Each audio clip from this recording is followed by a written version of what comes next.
Chair Chang, we are now live. Thank you. Thank you. Well, good evening. Welcome to the Design Review Commission meeting for the City of San Gabriel. Today is March 22nd, 2021. It is now 6:30. I'd like to call the meeting to order at this time. If I may ask Vice Chair Ramo to lead us on the Pledge of Allegiance. Sure. Put your right hand over your heart. Ready, begin. I pledge allegiance to the flag of the United States of America and to the republic for which it stands, one nation, under God, indivisible, with liberty and justice for all. Thank you, Vice Chair. I'd like to have the staff to have a roll call, please. Roll call, Chair Chang, Here. Vice Chair Romo, Here. Commissioner Nadoni, Here. Commissioner Salo, Here. Commissioner Tu.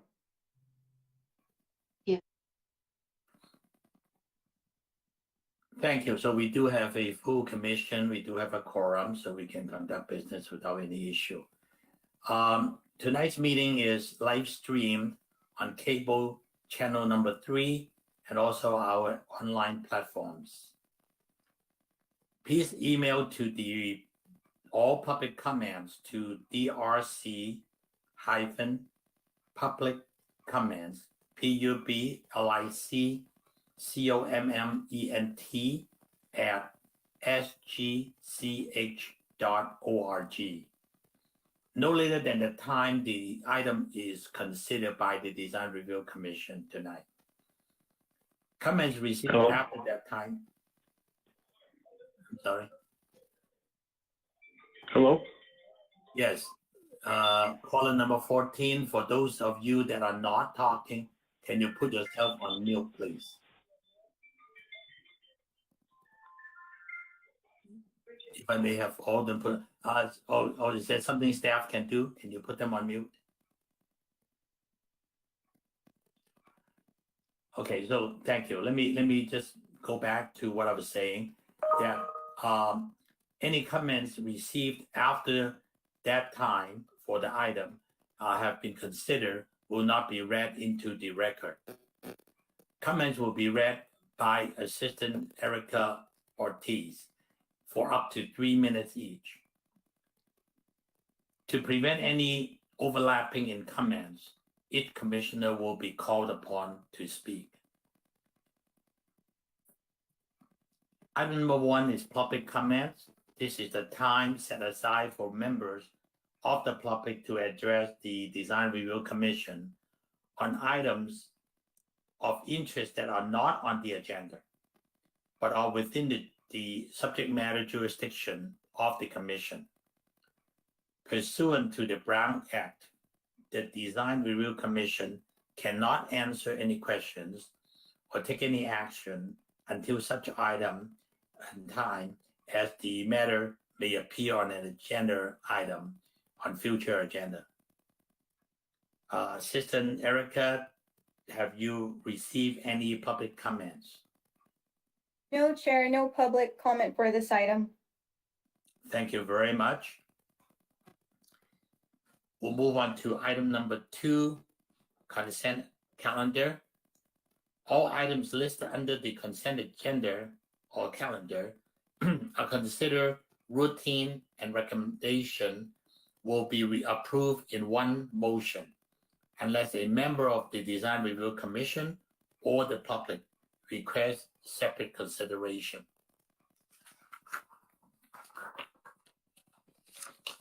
Any Design Review Commissioners would like to pull any item for separate discussion? Yes, Vice Chair, I see your hand raised. Yes. On the minutes, I have 2 comments. Okay, thank you. First comment is on page 3. This is in the last paragraph.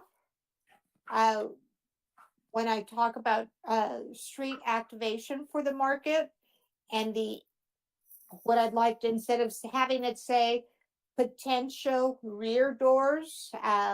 It's the entrance on San Gabriel Boulevard.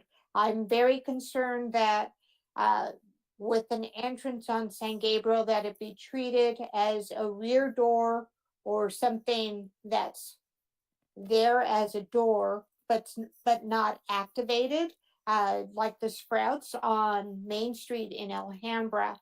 So I think if we use the term rear door, it'll only enhance the naming of the door on San Gabriel Boulevard as a rear door, and we should use the word entrance there. My other comment is on page 4.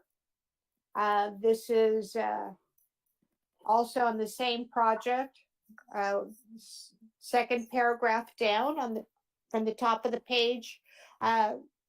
When I suggest about providing a pedestrian crosswalk, I was referring to a signalized pedestrian crosswalk to provide safety for the pedestrians. We're going to have lots of parking spaces there, so we want to make sure that people can cross from the residential side over to the commercial complex. No, they're in the first. So those are my 2 comments. Thank you very much, Vice Chair. The staff catch that too on page 3, last paragraph, and page 4, first paragraph. Did you catch those comments? So noted, Chairman Chang. Okay, thank you. Any other commission have any further comment on the consent agenda?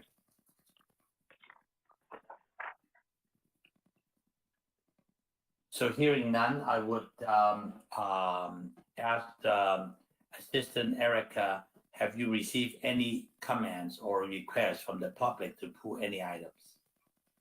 No, Chair, we did not receive any comments. Okay, so I like to entertain a motion to approve the minutes as one single motion with the comments and modification made. Can I have a motion, please? Yes, this is Vice Chair Romo making a motion to approve the minutes as amended. Thank you very much, Vice Chair Romo. Do I hear a second?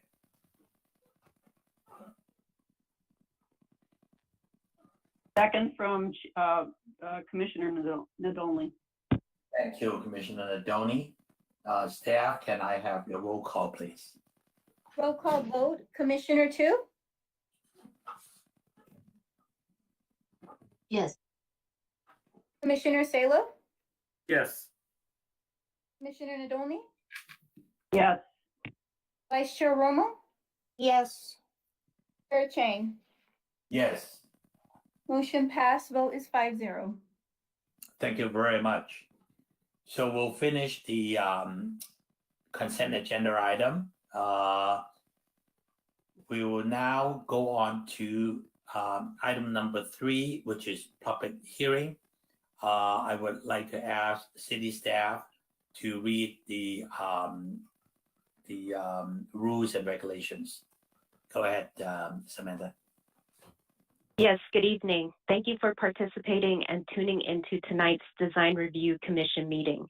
My name is Samantha Tiwasart, Planning Manager with the Community Development Department. There are 2 public hearing items tonight. Copies of the agenda and the staff report for tonight's hearing are available on the city's website at www.sangabrielcity.com.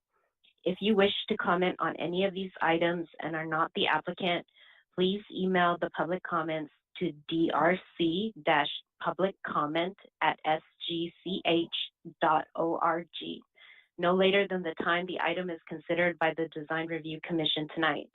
Comments received after items have been considered will not be read into the record. Any decision made by the Design Review Commission tonight is appealable to the City Council. The deadline for filing an appeal application concerning a decision made tonight is Monday, April 5th. Otherwise, any decision made tonight will be effective on Tuesday, April 6th. If you wish to appeal an application, please contact the project planner for the applicable application and fees. For each item tonight, staff will provide a summary of the staff report, followed by comments from the applicant. Then the public hearing will be open and the recording secretary will begin reading aloud the public comments that have been received during the hearing. Each comment will be read for up to 3 minutes. After the public comments are read, the applicant is provided the opportunity to rebut if they choose. Prior to the close of the public hearing, the commission may ask questions of the applicant, staff, or the city architect. However, once the public hearing is closed, the opportunity for public comment has ended. Chairman, at this time, staff is ready to present item A. Thank you, Planning Manager Samantha. Appreciate that. And we are now ready to go into the public hearing. Case number A is 1227 Walnut Street, planning case number SPR 20-060, site plan review. I think Anthony, you will be doing the presentation, right? Yes, thank you, Chairman Chang. Good evening, Commissioners, Vice Chair and Chair. The item before you tonight is a site plan review to propose a new 2-story single-family residence at 1227 Walnut Street, planning case number SPR 20-060. Slide number 2, please.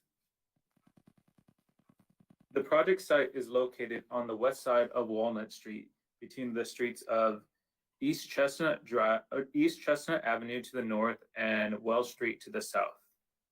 Slide number 3, please. The 7,950 square foot lot is currently developed with a 1,804 square foot 2-story single family residence and a detached garage. The property is neighbored by other single family homes on all 4 sides. Slide number 4, please. The property is zoned R1 for single family residential and has a general land use designation of low density residential. Slide number 5, please. The proposed project is to build a new 2,692 square foot single family residence, approximately 1,554 square feet for the first floor and 1,098 square feet for the second floor, and an attached 2-car garage. The project also does consist of an ADU, accessory dwelling unit. However, according to Government Code 65282.2, the ADU must be considered ministerially and is not part of the decision tonight. Slide number 6, please. The proposed architectural style is a Spanish Revival style. This proposed project provides many elements, such as the recessed windows that are provided in a variety of sizes, a low-pitched roof, little to no overhanging eaves, the concrete tile roof, smooth stucco walls that provide a color scheme that is evident of the proposed style, as well as an asymmetric facade.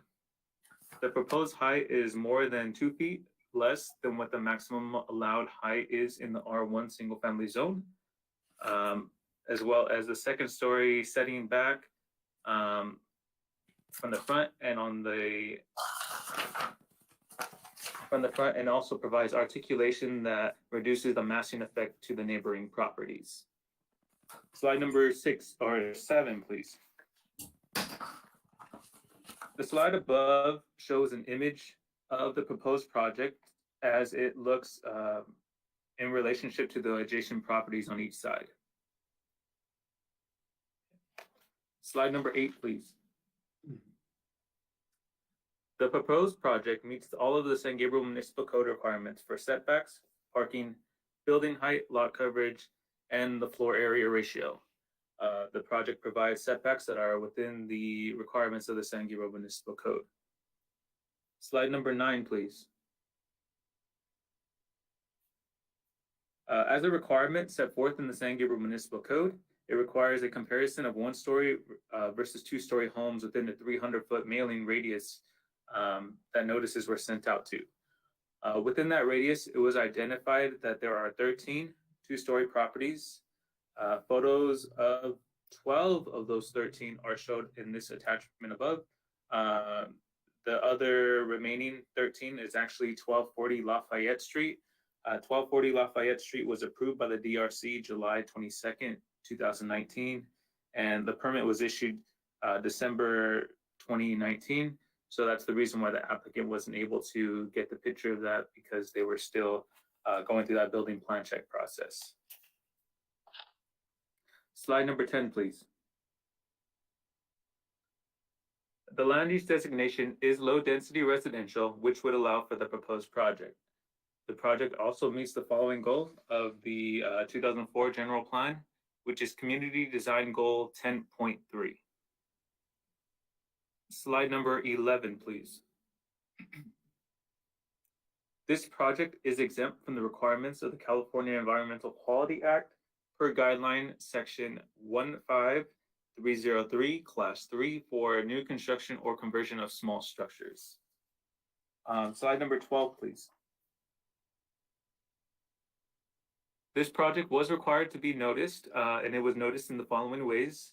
Mailed notices were sent out to property owners within the 300-foot radius of the subject site, as well as having a notice posted at the property shown in the slide above, a notice posted in the San Gabriel Sun, and the agenda posted at the City Hall, Post Office, Library, and on the city's website.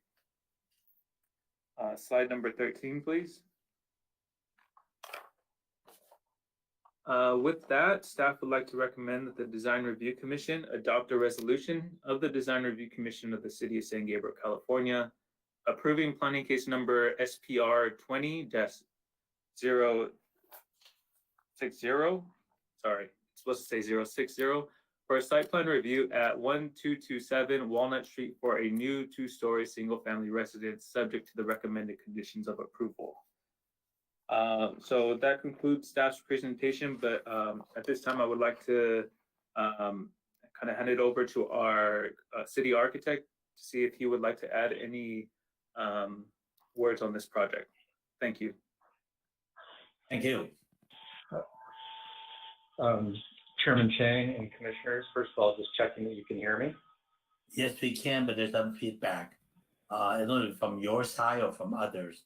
I guess for those that are not speaking, let's mute ourselves and hope we can hear from the city architect. Go ahead, Dale. Okay, thank you. Sorry, I'm having some Wi-Fi issues, so wanted to just make a few comments here.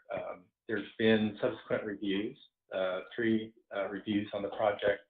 We also had a meeting with the applicant to go over the issues. They've made significant modifications to the project. I think in some ways, some of the better modifications is just that the current design is more thoughtful and more restrained than it was at the beginning. Anthony mentioned the reduction of building height. They did work on modifying the entry and recessing that in order to create a nice covered porch. The pathway to the entrance was changed, was one of the issues we talked to them about. And they've improved the exterior details. There is a detail sheet that has some very clear details related to the various window conditions, including some that are very deeply recessed into the project. So they've improved all the exterior details. The 2-story element at the front, the scale of that we felt was appropriate. It's narrow and doesn't overpower the building adjacent or the overall mass or elevation of the building. And so we feel that the project's come a long way, that it's appropriate to bring before you, and that we also have conditions of approval 12 through 14, which discusses really the exterior detail, the architectural style elements, and the finishes and the roofing that will be confirmed and checked during plan check. Thank you.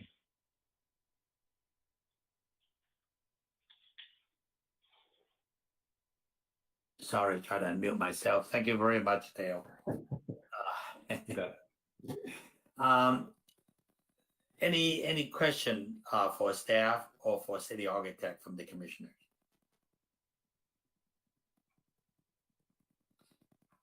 Seeing none, I will close that portion, and then we will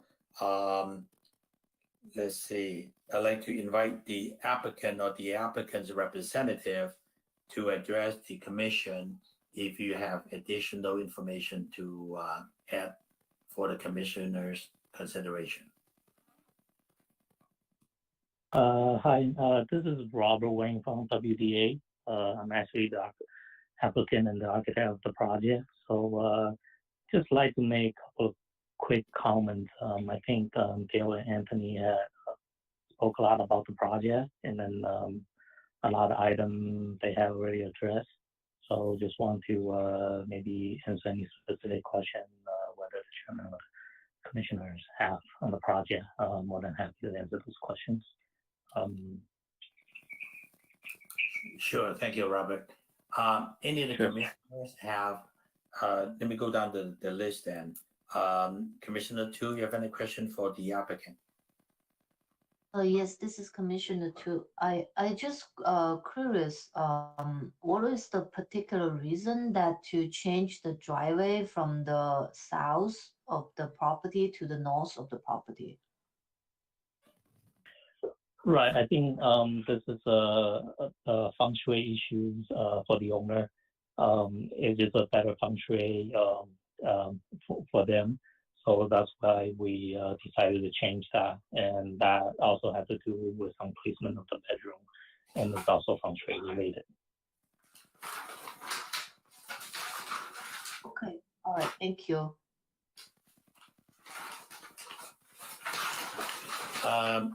Commissioner Salo, do you have any question for the applicant?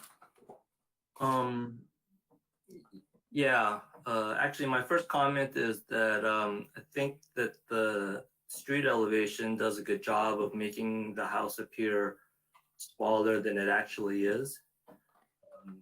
Taking a look at the side elevation, see that the house is pretty big, especially with the garage and the attached ADU. I did have one question about the landscape plan.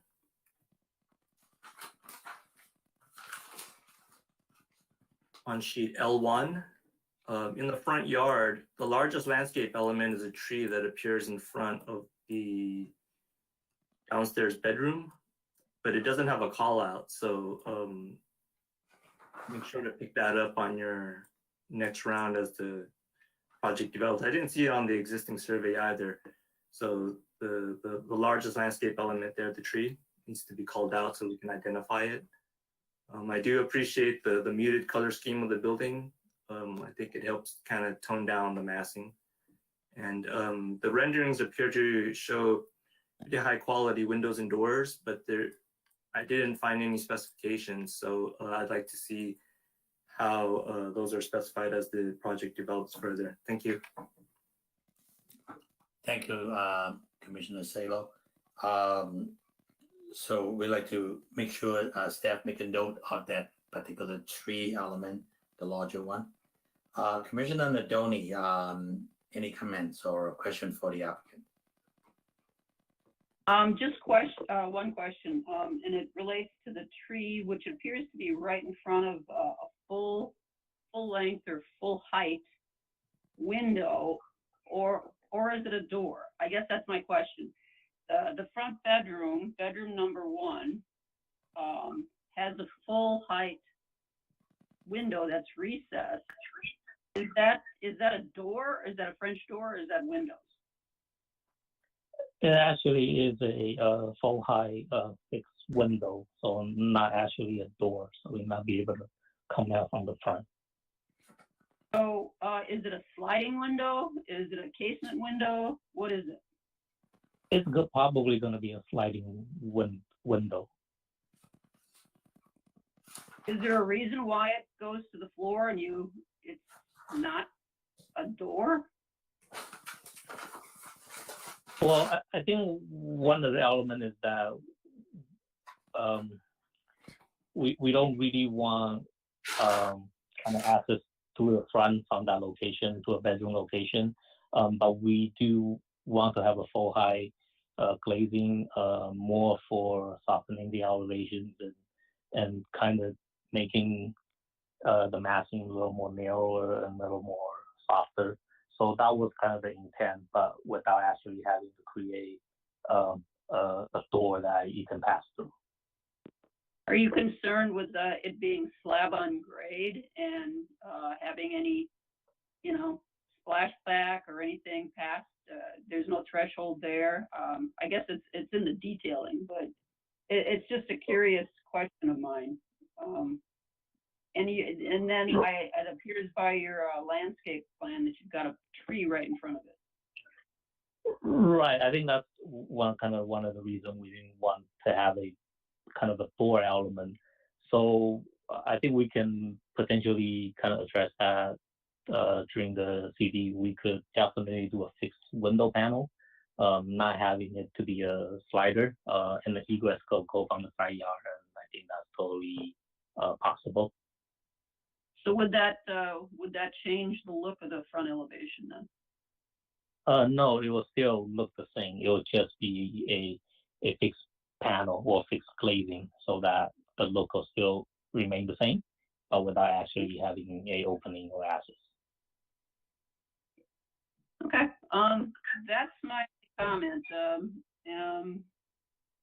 Otherwise, I thought, and I, thank the staff and the city architect for going back and forth and being able to present what appears to be a fully developed design. So those are my only comments. Thank you. Thank you very much, Commissioner Nadoni, and we'll move to Vice Chair Ronald.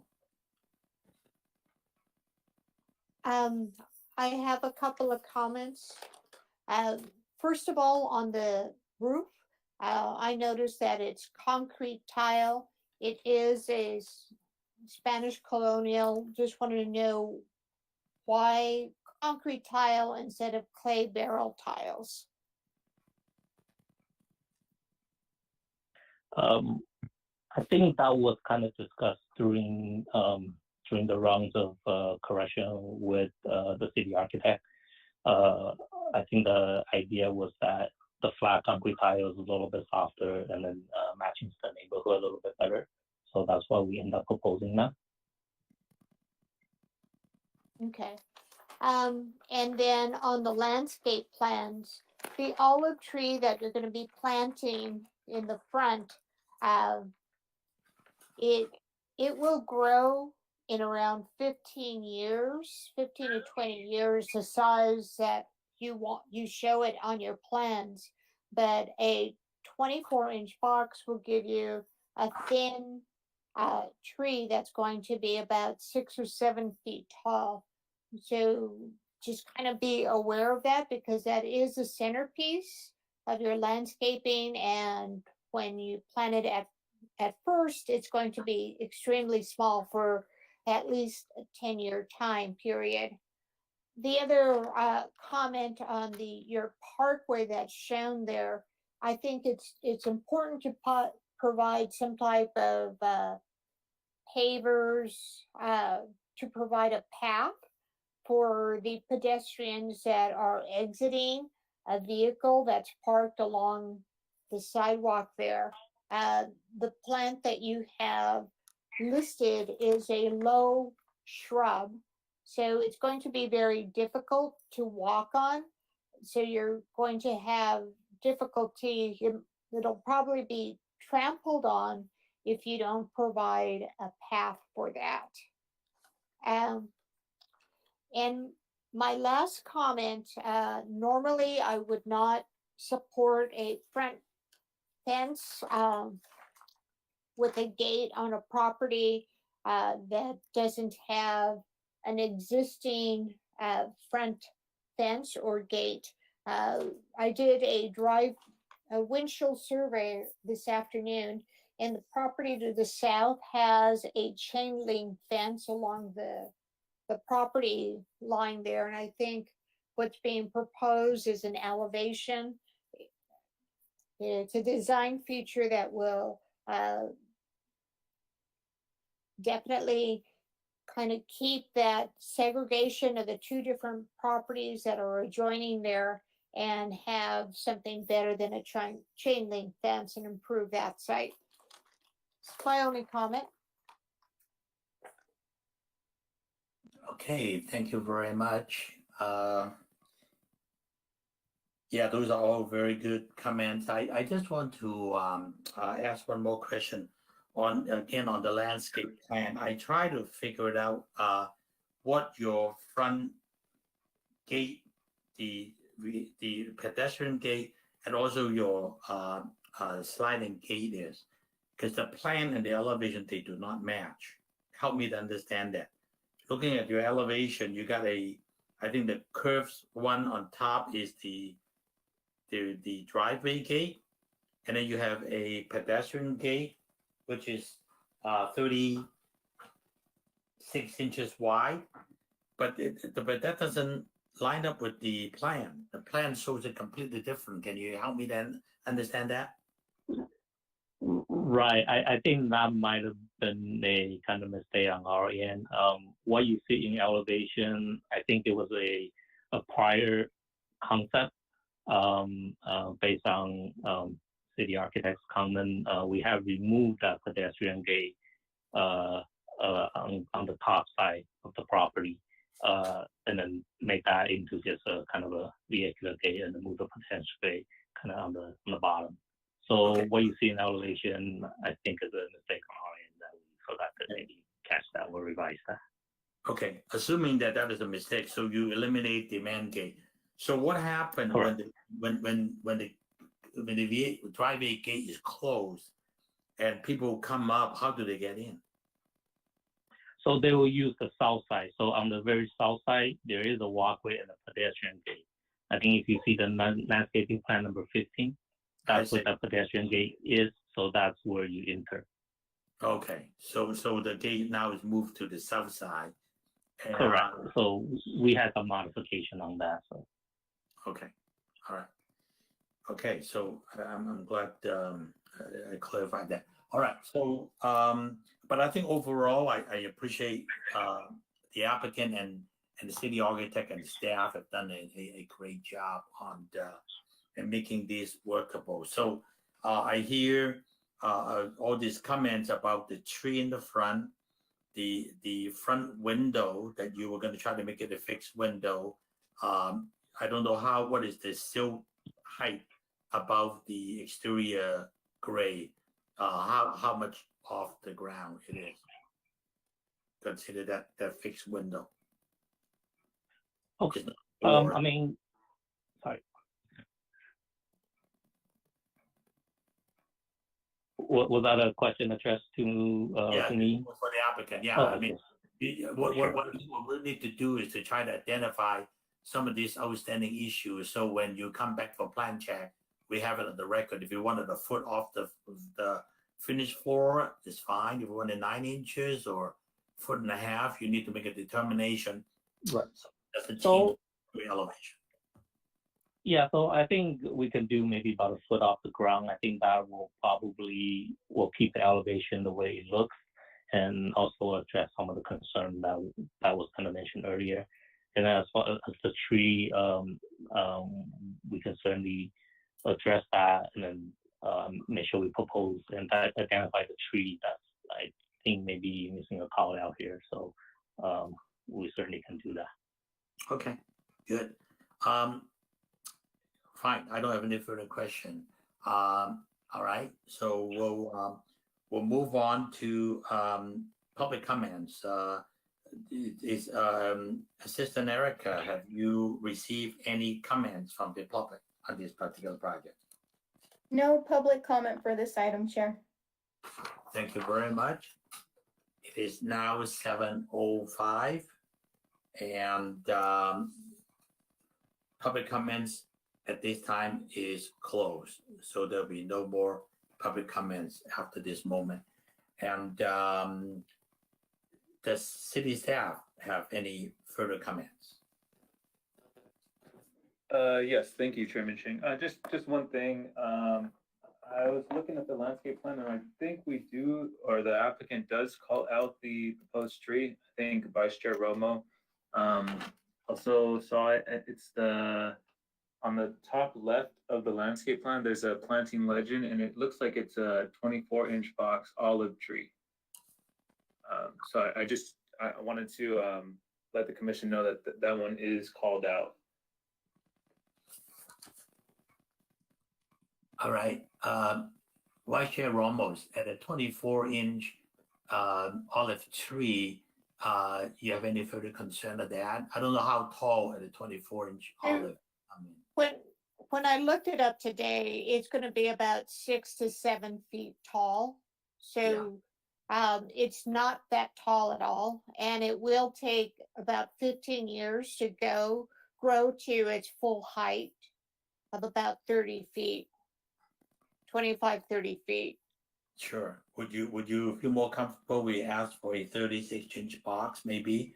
I think 36-inch box will definitely look like a hardier tree and be a better improvement for the neighborhood. And it's best to plant something in a 36-inch box well when you have room to plant that without that fence being there and other things around. I definitely support that 36-inch box. Yeah, I agree with you because having a tall fixed window and having a 6-7 foot tree is just so out of proportion. I don't think it will look good. So yeah, we can always make that one of the condition and make it a 36-inch box. All right. Are there any further comment from the city staff? Not at this time. Thank you, Chair. Thank you very much. So no further comment from city staff, no further comment from public comment. I would now close the public meeting of that portion and we'll go to our own deliberation discussion. Commissioner Tu, what is your feeling on the project? I think the applicant did a good job and working with the city architect and the staff provide a viable solution for the design. I don't have further questions about the project. Okay, thank you very much. Commissioner Salo? No further comments. I think it's appropriate to approve this design. Thank you very much. Commissioner Nadoni? No, I don't have any further comments, but I did notice, well, maybe one. I was just looking at the full sidewalk from the front all the way to the back on the south side, and really it appears that the only thing it serves is the garage. And it's circulation-wise, it's just a little kind of strange, but otherwise, you know, that's the owner's prerogative. I have no further comment.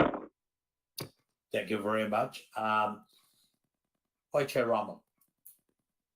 No additional comments. Thank you. I see. Yeah, I also agree with all the comments made, and I think the city staff recommendation of conditional approval are appropriate. And I think if we would, in order to address everybody's concern, we would like to upgrade that 24-inch box to a 36-inch box on the olive tree. I guess the applicant, you should not have any problem with that, would you? No, that'll be fine. We can certainly address that during plan check. Okay, we'll make that one of the additional conditions. So with that said, I'd like to entertain a motion. The science is going to get approved. So can I have a motion for approval with the added condition that the 24-inch box tree now is 36-inch box olive tree?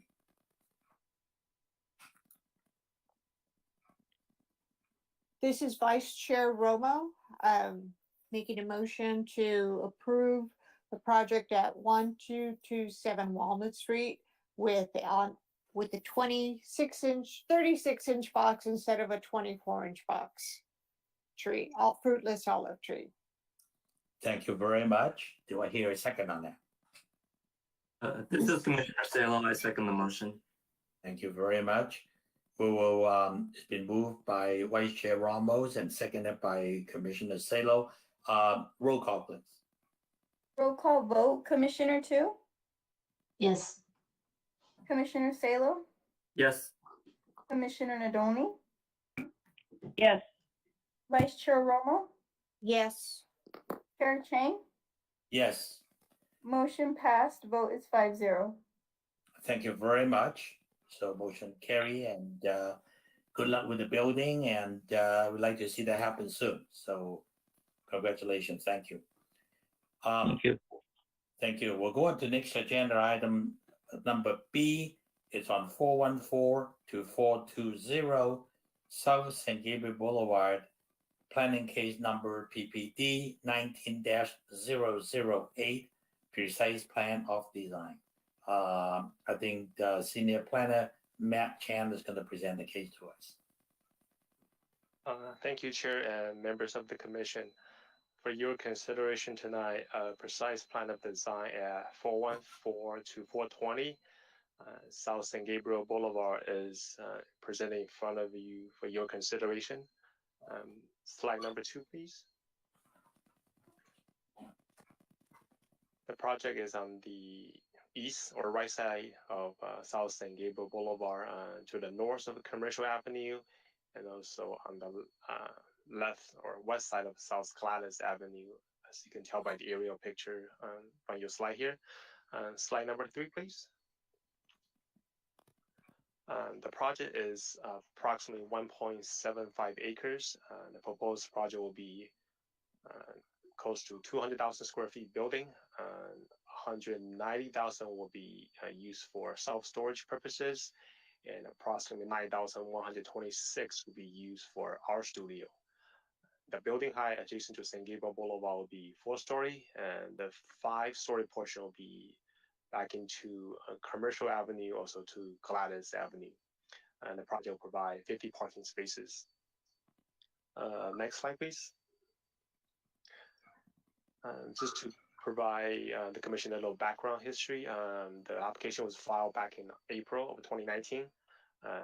The project went to Planning Commission for plan development overlay and also tentative parcel map application through Planning Commission last October, and it went to several council meetings last year. And the project was also presented in front of this body, the Design Review Commission, as a preview item back in November to receive design comments regarding the project.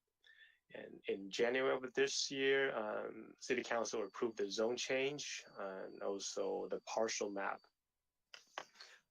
If you can go to the next slide, please. And what the council approved back in January is a plan development overlay zone. So there are two components of a plan development overlay zone. One is a zone change. The project size change, the zone of this project size change from C3 to C3/PD plan development, and also plan development overlay zone also involved with development standards such as building height, floor area ratio, setback, parking requirements. City Council also approved the tentative parcel map, which is to merge 11 parcels in order to accommodate this project. The other entitlement that requires Design Review Commission will be the precise plan of design, which is architectural and landscaping review of this project, as well as a master sign plan, which is involve signage as well as public art program. Public art and also signage are not part of this review tonight. You can go to the next slide, please. The slide in front of you is the west elevation, which you can see from San Gabriel Boulevard. And the applicant has made some changes based on the comment they received from the DRC last time.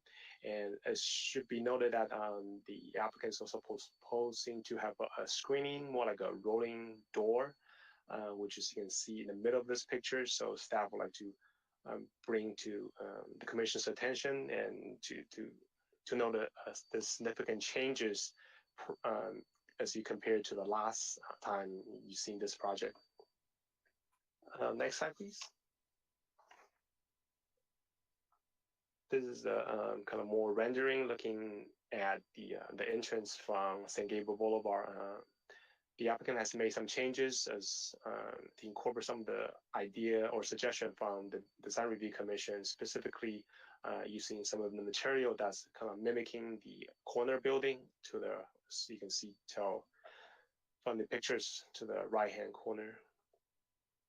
Next slide, please. As part of the Design Review Commission consideration, this project is required to go through a regular public notification process.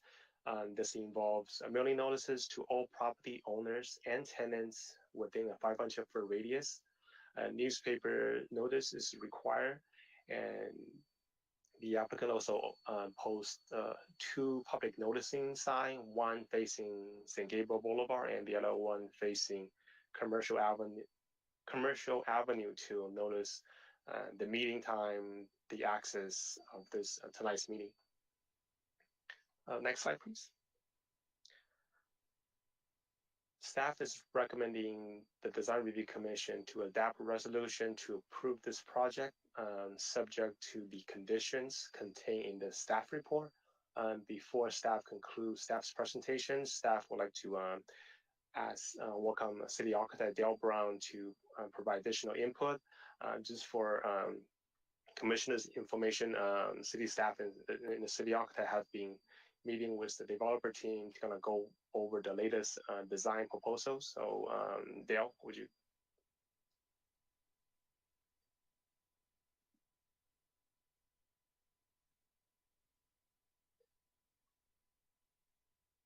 I think our city architect might be. Okay. Okay, can you hear me now? Yes, we do now. Yes, thank you. Okay, great. Thank you. I apologize. Yeah, so the applicant is addressed and is in the way that they wish to all the comments that were made by commission last time, and for the most part, I think every one of them has been addressed. We had a meeting with the applicant subsequent to that and felt like they had made a lot of good direction. We had a really good conversation and worked through some other items that that we wanted them to look at. I'm pretty sure in their presentation, they'll walk through some of the things that they've already completed that were part of our recommendations, as well as items that they want direction from the commission. On the staff report, page 6, where we have some city architect comments, we'd like to walk you through those briefly. And as we're looking to have the commission provide direction, none of these are fundamental to the project in the sense that we don't feel the project can move forward. Given the scale of the project, they're relatively small in many ways. But again, we'd like the commission to weigh in on it. So the first item is just looking at the areas where they're suggesting black reflective glazing. Recognizing that this and other elements of the exterior design are actually part of their brand. The feeling was that black reflective glazing at a pretty large scale just kind of creates these large dark areas, and that a frosted or some other application or treatment of those windows would be better. And if you look at the floor plan, they're not windows, it's simply a glazed section in front of the exterior wall of the building. The second item is to look at the plaster finish. I believe looking at the final application that's come in, that they are now looking to do a fine sand finish. They were going to do more of a hand trowel finish, and they had provided a photograph of one of their other projects, and we just felt that, particularly given maybe some of the size of those applications, that it would not necessarily be provide the finish and the quality of finish that everybody would be looking for. The third item is some paving, some decorative or improved paving that's outside the doors into that community space. and we were looking for ways to continue to improve the entry and kind of that sequence into the facility. So the suggestion is to extend that paving across the drive as well to the south curb.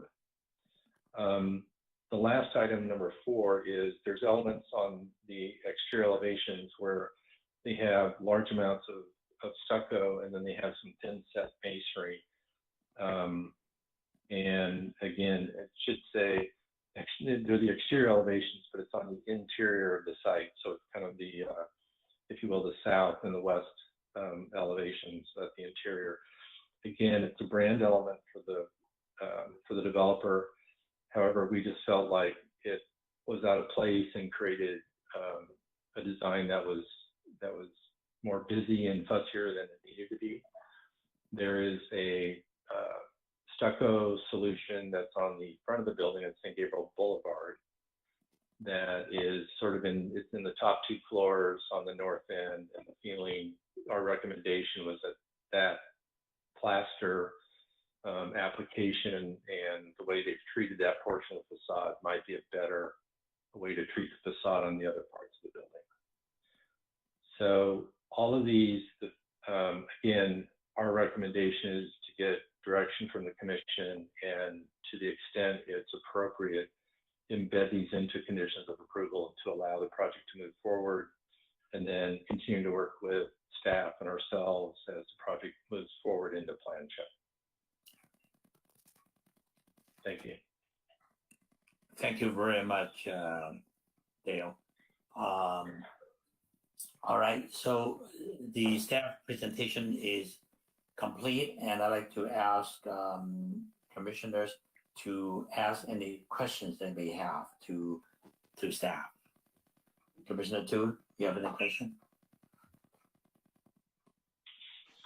I don't have a particular question. Okay.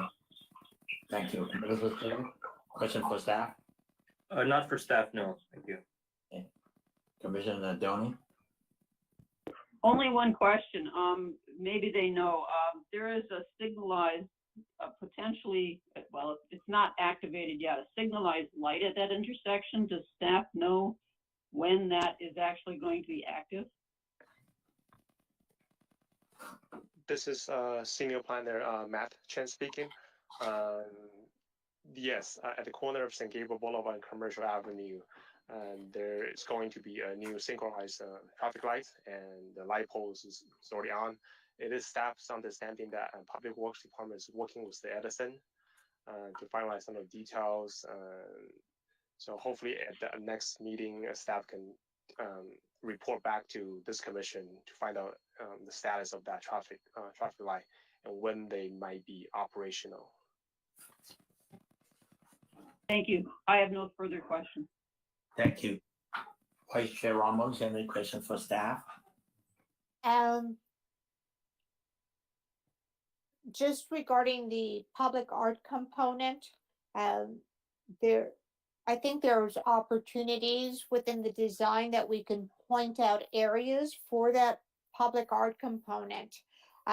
One would be the front windows along San Gabriel Boulevard to help activate that space using encased display windows. Right now, we don't know what type of artists are going to be in the first 2 floors there facing San Gabriel Boulevard. In the rendering, it shows just kind of an easel, but there's a lot more opportunities, and art is extremely diverse, and you probably won't get a lot of easel artists there.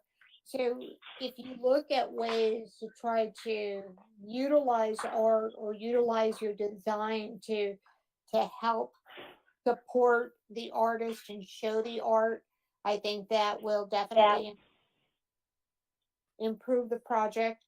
The other opportunity is for the paving in front of the entrance to the community room. That is definitely some place where you can use all kinds of art something either stamped into the pavement, or it could be words, it could be a combination of metal and words. I wouldn't go the tile, decorative tile, only because the building is a little bit more industrial and modern. So I think if you use other types of more modern art there, you can guide people to the community room by just doing something simple with the paving and your signage there. Great comments. Thank you very much on those. These are meant to address to staff. I guess at this time, the staff want to respond to that yet, or you want to kind of take it in for now, and then we can talk about it after the presentation. We can talk on those items. Yes, applicant also has a very extensive PowerPoint presentation for commissions. So staff can wait until the end. Wonderful. Thank you very much. Now I'd like to open the public portion of the meeting. Can the applicant please give us your name and address for the record? Sure. My name is Shane Swerdlow. Can you hear me okay? Yes, we can. Yes, we Perfect. do. Thank you. My address is 3221 Hutchison Avenue in the city of Los Angeles. So thank you, Chairman Chang and honorable members of the Design Review Commission. My name is Shane Swerdlow, and I'm a land use consultant at Craig Lawson and Company based in Los Angeles. I'm joined by Michelle Bach of EAPC Architects and Engineers, Jesse Ray, and Kelly McCone of 1784 Capital Holdings. We appreciate the feedback we have previously received from your commission, the city architect, and other stakeholders, all of which has made our transformative project even better. And you'll see in this presentation tonight that we have addressed a number of the comments that were raised by the city architect since the staff report is published. So we'll definitely touch upon some of the most recent updates, which are included in the plan set that is before all of you today. On to the next slide, please. Our project site is an L-shaped site that fronts San Gabriel Boulevard, Commercial Avenue, and Gladys Avenue. The site transitions from a commercial corridor to the west to an industrial district to the east. Next slide.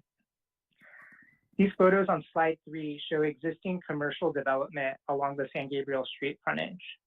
And the brick building at the corner that you see at 424 San Gabriel is a building that will remain. It's not part of our project site. Next slide, please. This slide shows the Commercial Avenue frontage, most of which is occupied by a bus parking lot surrounded by a fence. Next slide. The photos on slide 5 show Gladys Avenue, which is a very narrow street with no sidewalk. Along this street, the project site includes a chain link fence with barbed wire, enclosing the bus parking lot. This project will transform Gladys with a 25-foot widening to create a full-width street with sidewalk and street trees. Existing utility lines will be placed underground on both Gladys and Commercial Avenue. Next slide.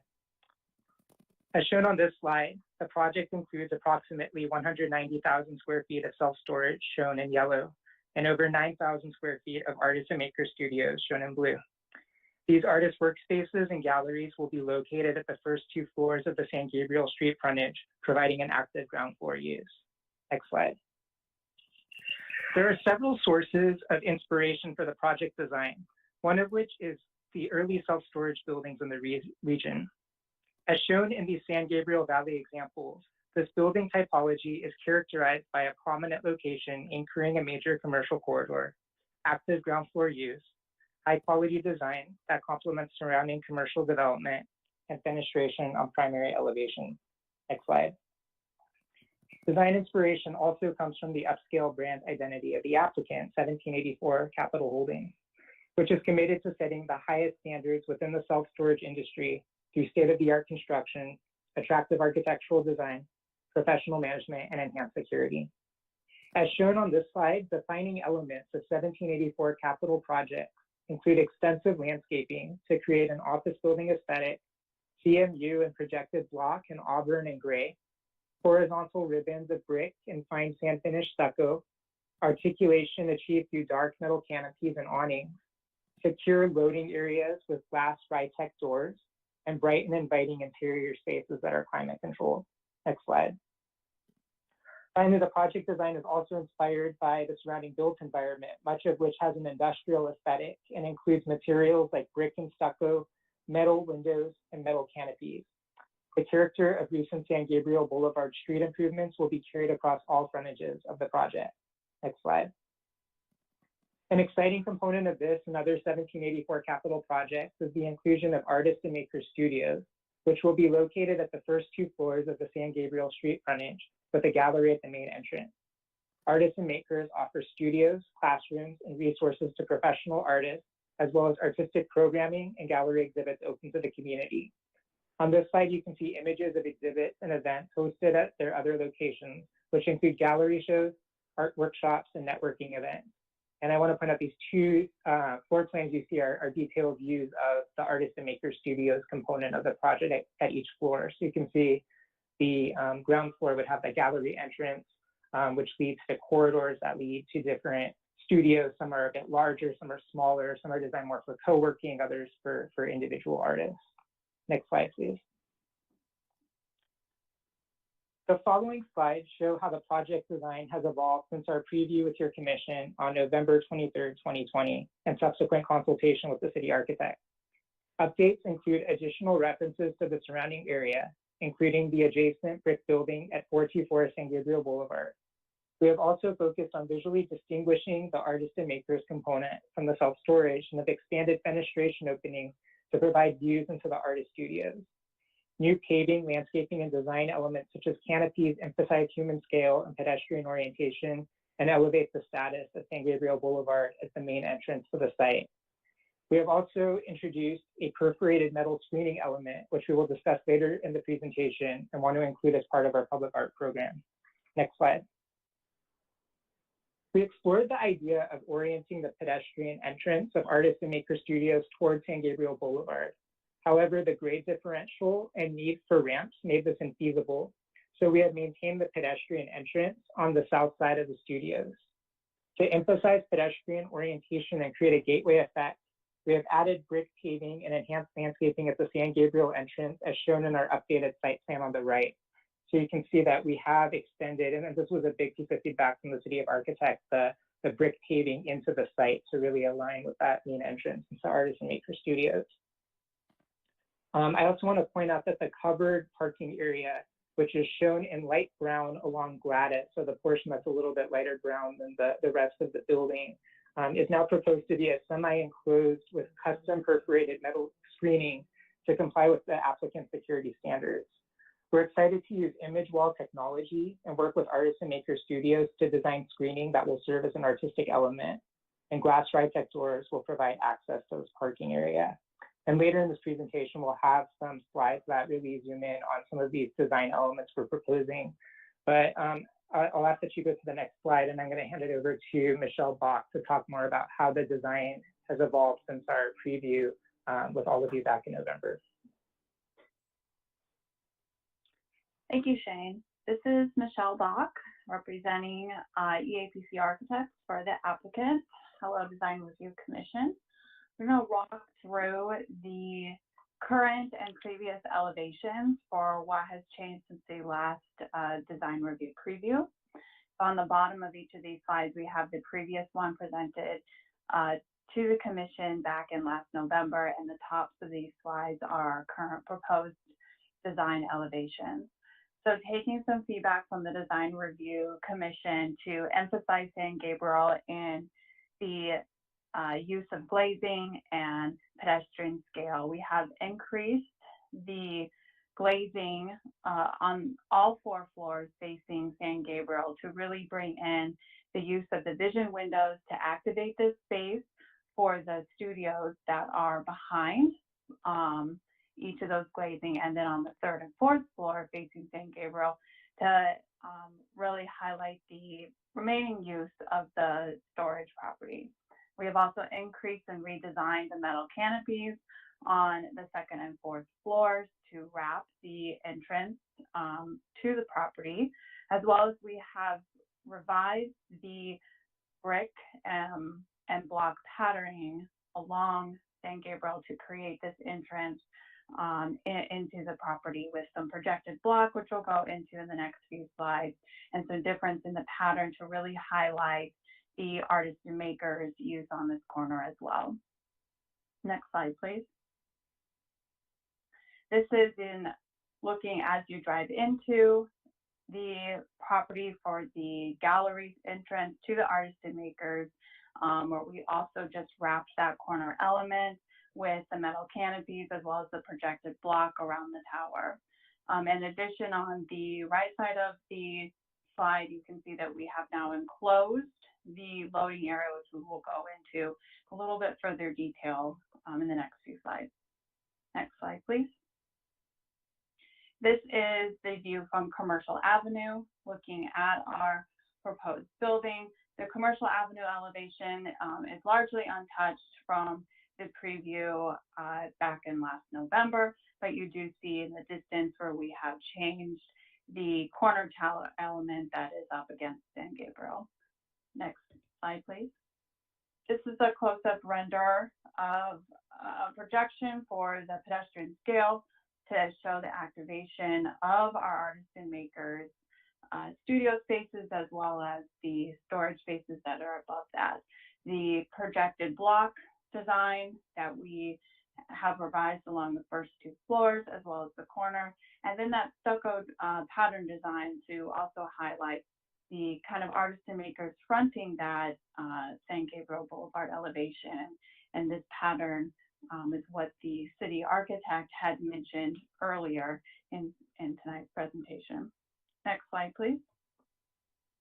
These are a breakdown of the elevation. So you can see in more of a highlighted detail here, the revision to the loading area, where we have decided to propose enclosing the space with a glass roll-up door and perforated metal screening on each side of this roll-up door, and then the continued pixelation, which you can see the detail of that pixelation and projected block facing San Gabriel.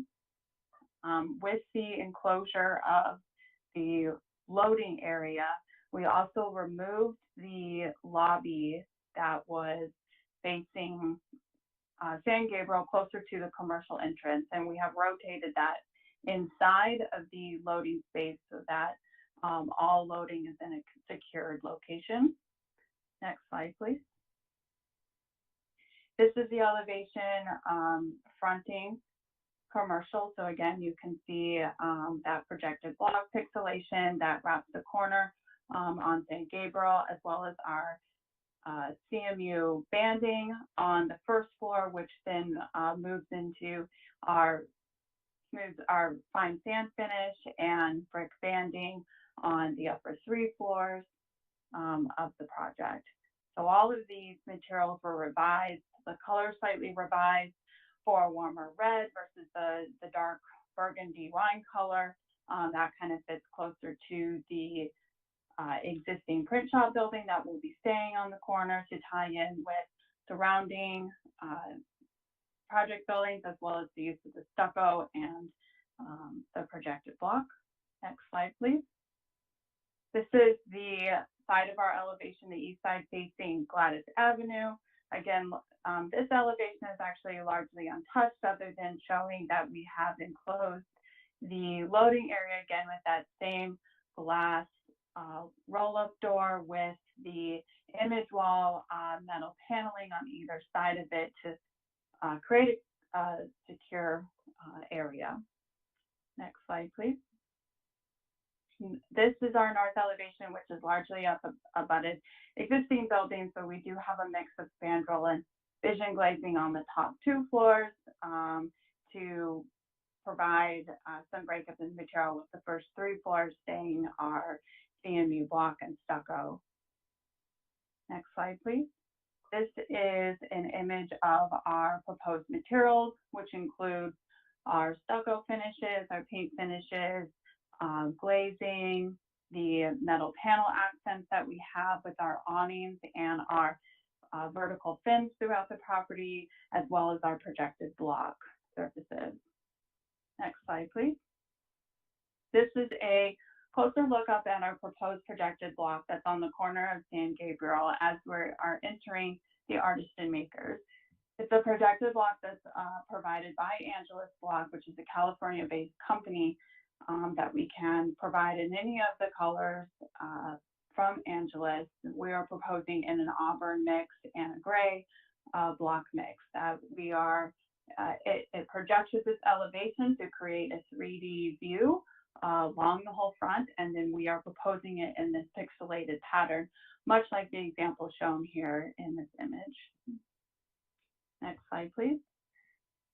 These are to help show our stucco finish that was brought up by the city architect. These are existing 1784 projects in the state of Arizona that have been recently completed. We are showing the texture of the fine sand finish, so it is not completely smooth. There is a nice texture to it, as well as on the picture to the left, you can see that we are using that. It's not a projected block, but it still is a split face block, and this split face block and banding is the same proposed design as we flow into the inside portion of our San Gabriel elevation once we move past the projected block that's highlighting the Artisan Makers section.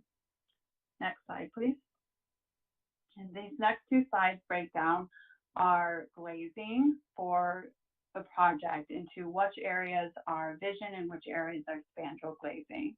So several, all of the windows that are facing on the west towards San Gabriel, those first 4 floors are all vision windows.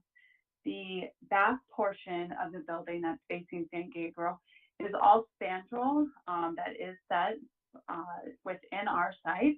So that is projected to be the black spandrel glazing, which is the image down in the left-hand corner. And then the south elevation, which is largely what's facing Commercial Ave, as we again enter into the property off of San Gabriel, that entire tower is vision windows, which then flows into kind of a combination of both vision and spandrel. The entrance areas of the property on the first floor being vision with some spandrel glazing helping break up the stucco and brick patterning. And then again, as we flow into the site and right up against the commercial on the right side of this image, that tower element up along Commercial Avenue, all 5 of those windows on each floor are all vision windows. Next slide, please. The east elevation facing San Gabriel is all planned to be full spandrel glazing. This is facing other industrial services, as well as the further beyond the canal, there's residential. So we do have this all planned to be spandrel glazing. On the north side, the windows that are facing the 3-story existing apartment building, those are also planned to be spandrel glazing with the vision windows located up against San Gabriel Boulevard. So again, pushing all of our vision windows up against the active street with keeping our spandrel windows closer to the residential side of the project. Next slide, please. This is just the last slide to further highlight our suggested use of using black spandrel glazing. So based on the last 2 slides where we would have vision windows versus black spandrel glazing windows, these are examples of our existing projects here in Arizona, where the image on the left is a completed project where we are proposing the exact same materials. This is part of the 1784 branding we're trying to implement in as many projects as we can, where we use this light stucco color with our brick banding and our dark bronze metal fins and awnings to really bring in an upscale commercial feel to the project, as well as our split face block and banding pattern on the first 2 floors, or the first floor. So the light color contrast of the stucco with the black contrast of the spandrel glazing, we think really helps highlight the use of using Spandrel glazing, but making it look as real as possible. It is a real pane of glass. The other two images show that the installation process of this, where the back of the glazing as it's built in is insulated into a wall, and then the sheets of glass being delivered before they're actually inserted into the building, where they come already pre-finished as being black. And then I'm actually going to hand the rest of this presentation back over to Shane. Great, thank you, Michelle. So while we're still on slide 26, I do want to emphasize that in the photo you see here that of the building, that's entirely the black spandrel glazing that we're proposing. And we do have a request for the commission focusing on condition number 24 in the proposed DRC resolution that's included in the staff report. Currently, condition 24 requires that an alternative to our proposed black spandrel glazing be selected. And we respectfully request this condition be revised to allow what we're proposing, shown here at a typical 1784 capital project, given the connection of this building material to the 1784 brand. We feel this black glazing provides the most authentic office building aesthetic as opposed to other types of spandrel glazing. However, if the DRC feels an alternative is necessary, we're committed to working with the city architect to find and identify an acceptable glazing system. Next slide, please. So this slide includes photos of image wall systems at a variety of projects. And this is the type of system that will be used for our custom perforated metal screening.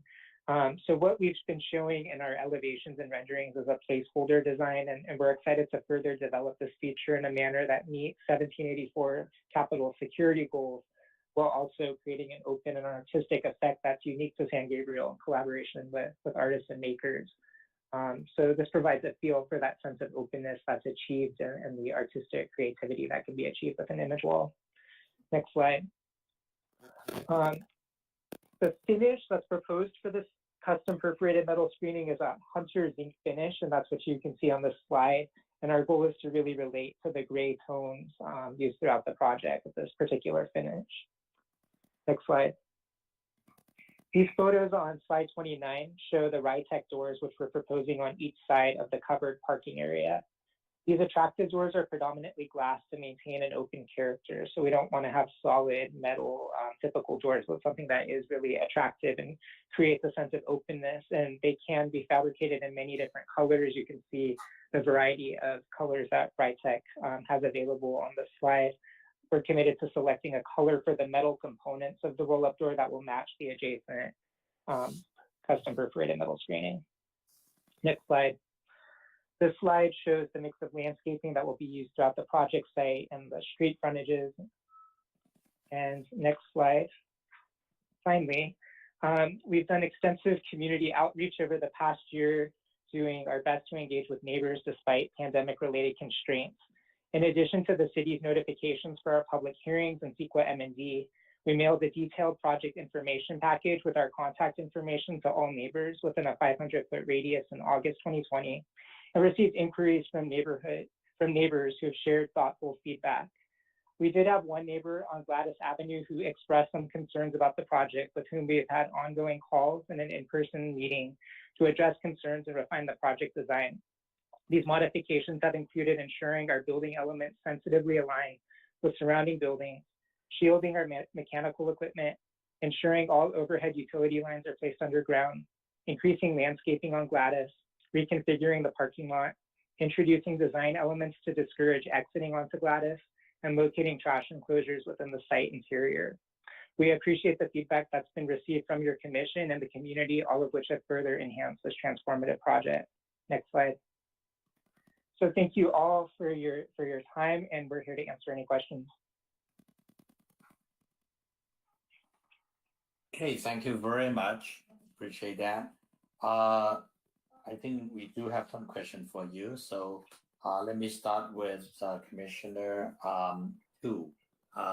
Question for the applicant, please. Yes. Yes, I have a couple questions as well as comments. So I do see the applicant have made a really much effort to address the comments we have went through for the last commission meeting. And I do appreciate the fact that the color of the brick wall has been considered to actually tie to the little brick building surrounding adjacent at adjacent lot.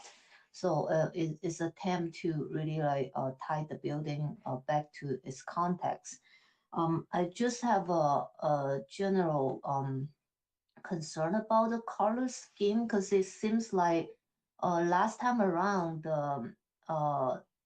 the color is actually has like less color than what we're currently seeing, especially with the projected block. With these two color tones is popping up, and then it seems like it's a little busy to me. From this image, we look at the projected block in two color tone, but at the same time, on the other side of the building, you actually have the veneer block that is in a similar brownish red color tone, but it's slightly different from this brick color. So I just feel like the color has a lot of variation, and also along with the selection of the stucco color, there is a lot going on in the building right now. I am not sure that if this is too much color at this point. So the second thing I would like to address is actually, yes, from this image.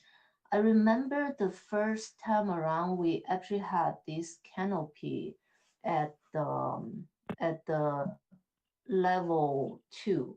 So it's actually the canopy, or the scale of this canopy is more like a canopy above the entry.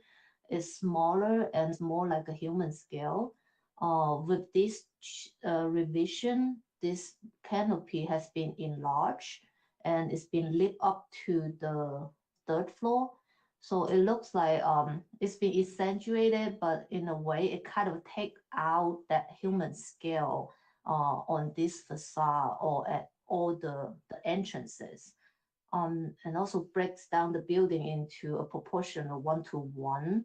I think that is I personally believe that canopy can be a little more human scale instead of like a bigger decorative element at the higher level. So that is another comments I have. And also one more thing I would like to ask was about that metal screen wall. It seems like the metal screen wall, actually you can actually design and custom made the image. I was wondering if that image we look at in the elevation currently will be the final design, or that will be determined later on.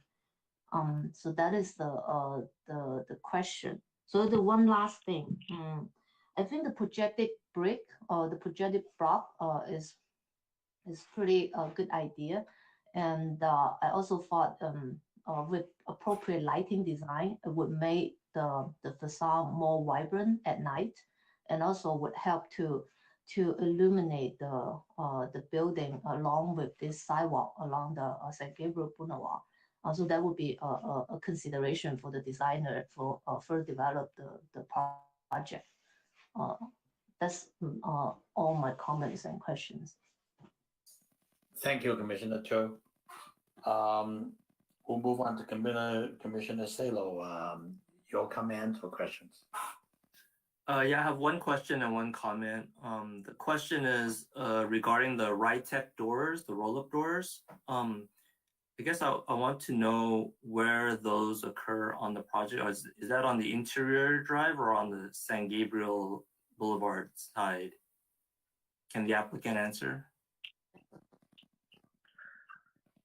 Sure. So the Ritec doors would be on 2 elevations of the building. One would be if you were to look at the west-facing elevation, and you were to go into the driveway into the interior of the site, it would lead to that Ritec door, and the other would be along Gladys, aligned with that. So it's in that east wing of the building that's running north-south on either side of that particular wing, which is set back away from San Gabriel. And to Commissioner Tu's question about the design of the perforated metal screening, what we're showing right now is not the final design. It's an example of a potential type of design typical of these screen walls, but we're looking to develop a custom design working with artists and maker studios that's really unique to the site. This is senior planner Matt speaking. Adam, can you move to the next slide? Right. Can you move the slide to the area that you want to answer? Yeah. So Shane, maybe you want to explain to Commissioner Salo where the two doors going to be. Hopefully this site plan will help, or another page that will help. Absolutely, and thank you for putting the slide up in front of everyone, because this does help. So if you look at the site here, it's an L-shaped site with an L-shaped building. And so there are two wings. There's the wing that's running east to west along the north property line, and then there's a wing running north to south along the east property line along Gladys. So looking at that wing along Gladys, there's kind of an access through the site that serves as the driveway from San Gabriel. There's the parking, and then that runs underneath that wing along Gladys. That's shaded gray. So that the darker parking area is what's covered by the building above. And it's on both sides of that we're looking to have the perforated metal screening with a Rytec door on each side. Got it. Actually, could we go back to slide 32? Thank you. So my comment is that on San Gabriel Boulevard, where the artist spaces occur on the ground floor, I wonder if that glazing could be operable vertical bifold. I think that would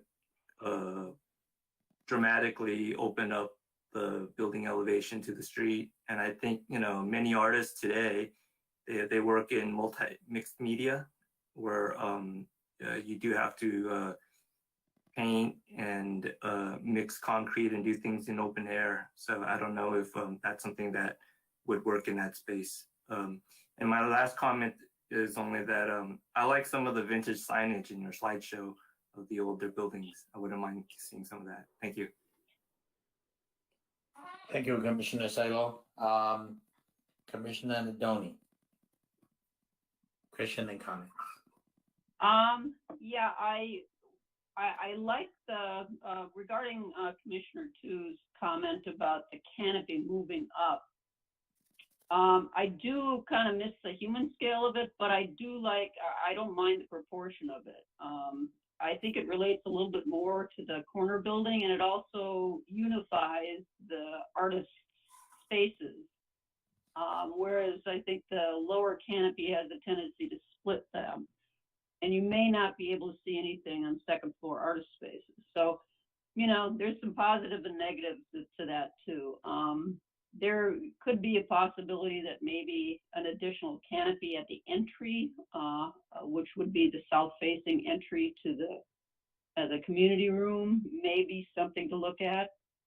I think the image wall is a good idea, but unfortunately, if that's your 1% for art, it seems like it's way far into the project, and it's not, it really doesn't speak to being out there for the public.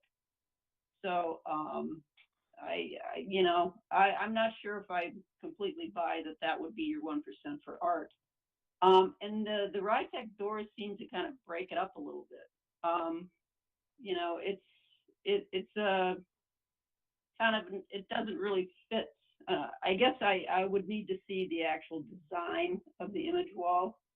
But I do like the fact that you are enclosing that area underneath there. I don't mind the colors of the brick as opposed to the dark burgundies, which was what was previous. And I think the 4 items that the city architect has indicated, I agree with all of them. So those are my comments. Thank you. Thank you very much. May I provide an applicant response to one of the points that was raised? Yes, please, go ahead. Thank you. So I do want to emphasize that while we want the image wall to be an artistic component, it is not our only artistic component. So we are committed to additional art throughout the project. We saw the image wall as an opportunity to further unify the artistic theme throughout the project. So we've not yet identified all of the other art components and appreciate feedback, but in our project plans, we've shown and what's been approved by City Council that something would be definitely along the San Gabriel Boulevard frontage. So I just want to emphasize that we're still developing the art program. The image wall will be an artistic element, but it will not be the extent of our art program. Thank you for that comment. Yeah, if you're still planning on something along San Gabriel Boulevard, there is not much space. So other than something that may be projecting as a blade type of form off of that second canopy, otherwise there's really not a lot of space unless you're putting it on the surface of the building itself. So something to look at. Thank you. Thank you very much. Vice Chair Ramos. I want to thank you for your clarification right now because you know I was going to talk about the public art and wanting to see something on San Gabriel Boulevard. So I'm glad you're looking at San Gabriel Boulevard for your public art, an additional public art component. I do think that San Gabriel frontage is the public face of your project. And then you get a little bit more intimate as you go into the community room gallery. But those two areas are what the general public is going to be seeing the most. And those need to be elevated and have an accent mark put on them. It's really interesting seeing all the plans that have been coming through to the design commission the last couple years. We're transforming San Gabriel Boulevard from what it is now. And with that, with all the residential, we want people to walk back and forth. And just south of this, block and a half, is going to be a new shopping center with a market. So it's something, as you create areas that you're transforming, you want to enhance that walkability. So as you look at your public art, look at things that are both large scale for the vehicular traffic and also on the human scale for the pedestrian traffic. And I think it's a great project and it's looking better. And I'm looking forward to seeing what you have with public art. And I think that your landscaping is going to definitely improve the entire area. And especially there's this little brewery on Commercial. I could see that really popping and enhancing your environment, what you're creating here. So those are my comments. Thank you very much. Applicant, you want to address some of the comments? Absolutely. So thank you for all the comments that were shared with us. We're looking forward to further developing the public art component. So we definitely appreciate the feedback received on that. Taking a look through some of the other points that were raised. Michelle, are there any thoughts that you'd like to share? Not at this time. Yeah, I think this is all good feedback, and if there's any follow-up questions, we're happy to answer them. Okay, thank you, Vice Chair. Yeah, great comments so far. Let me thank the applicant and the architect for listening to some of our earlier concerns. I think having some masonry similar in color to the corner building, because that building is not going anywhere. It's going to be there for a long time, and having you try to work at to relate to the surrounding, it really means a lot. You can see that some earlier slides show how well it presented from the previous application when you first came in December on the web. So I appreciate that. I also agree that the higher canopy probably gives it a little better proportion, and that's good. I do have a few questions though. I don't know who has control of the screen. If I may bring back a few slides to see the elevation on St. Gabriel Boulevard with the entire building. Is it something we can go back on with the entire building along St. Gabriel Boulevard or the commercial avenue side? This might be slide 13 in the applicant presentation. Slide 13? Okay. I think so. Yeah. It's, right there. Okay, we can go into that. Yeah, we can stay here. No, it's the next one or the earlier one, either one, because I want to see the other end of the corner. Can we go to the next slide? Right there.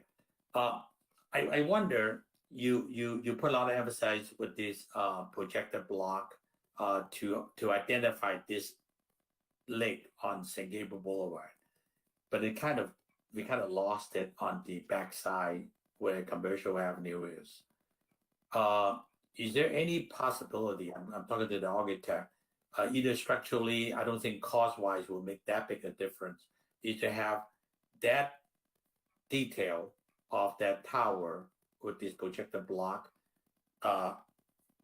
bookended on the other end also along commercial side. If you look at the Commercial Avenue side, you can try the elevation. There is also, looks like there is also a panel that has the self-storage with two towers or two vertical elements. I wonder if you have tried that and see if that will not just drop the whole idea once you get past that front, and it just went all the way to a stucco building. Can we have the slide of the Commercial Avenue side? I think it's slide 15. 15. Right there. I wonder, you see right here, if there's anything at all that we can do, having portion of the projector block, let's say in between the self storage, that two vertical element, have you explored that possibility? At least that, or maybe, yeah, go ahead. Sorry, go ahead. This is Michelle Bach. We haven't explored that opportunity. We are certainly open to it. The main reason why we left Gladys and commercial separated is we were really using that projected block and that pixelation pattern to highlight the artist and makers component of our project. But we are certainly open to looking at that idea to bring that design and pattern, even if it's just the projected block without the pixelation design, over along commercial. Yeah, it's just that it's not that big an element. It's not as big as the one, not as prominent as the one on St. Gabriel. But having some of the material repeated here to form the bookend of the double L, I think it will probably make some sense, because you do see that corner brick building there, and then it just we kind of lost it there. So just a suggestion, you may want to work that out with when you work with Dale on the remaining 4 issues. So you may want to try that, and see whether that will add something to the design. So that's one. 2. Thank you. Yeah, with his comments about all these black spandrel glass, what is the color of the mullion? What is the aluminum mullion that is holding up the spandrel? It is an anodized clear, which clear means that it's silver color. So if you go in our later presentation slides, where it does highlight us talking about the glazing, you can see the difference in the mullions where we use that silver mullion against the black glazing. I see. Okay, so this basically anodized aluminum, right? Or is it something? Yes, yes, powder- that's correct. Mm-hmm. Because those anodized aluminum over years they will get tarnished and then they'll get pitted and it you know once you lose them it could become pretty bad. If it's just I don't know if the anodized aluminum nowadays are that much better than the old one. So I know that's an area that the city architect had brought up about the glass, spandrel glass, and we did not address the aluminum. So you may want to look into that to make sure that they will hold up, because once the anodized aluminum get tarnished, it looks pretty bad, and it's very hard to get them to revitalize them. So I don't know whether that is some other color that you want to work with instead of having that black or whatever, but I'll leave it to the city architect. But I have to comment that the overall proportion compared to what was shown to us 4 months ago and today, it's definitely a major improvement, and I think we welcome that project. My only last comment is that since I think we can go back to the San Gabriel Boulevard, the slide, being a artist loft kind of idea, having the first and second floor being art and maker. I think that use of the building would emphasize even more about public art. The emphasis of public art, pedestrian walkway to make it inviting. And I don't know whether there's another possibility if artists want to have 2 units up and down or with an interior connecting stair, whether that's a potential possibility. So if there is, so yes, then you will have possibly a 2-story artist loft with that kind of possibility. So work with your art consultant and with maybe the architect firm yourself, you can do it, but I wouldn't easily give up that public art opportunity. Try to make something fun and try to make something dramatic to make this, when they drive by, they know it is a art building. I think that is probably something that we like to see when they come back for your signage program and also for your public art program. So that's my comment and my question, and I appreciate everything you have done so far, and it's looking much better than before. And I think we like to see it go forward and continue to develop to make it even better. So any feedback on my comment?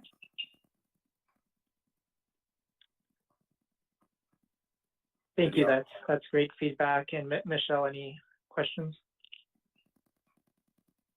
No, I don't have anything further. Thank you. And we'll definitely talk to staff and the city architect as well as our clients about the potential of expanding that projected block over to Commercial Avenue.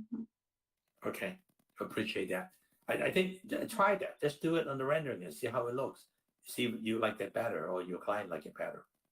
I think it may have some added value to it. So other than that, thank you very much. Appreciate that. Okay, public comments. Let me ask Assistant Erica. Did you receive any public comment on this project? Yes, we did, Chair. We received 2 public comments for this item. The first one is from Tom Chang, and it reads, I have some concerns regarding the 414 San Gabriel Boulevard project.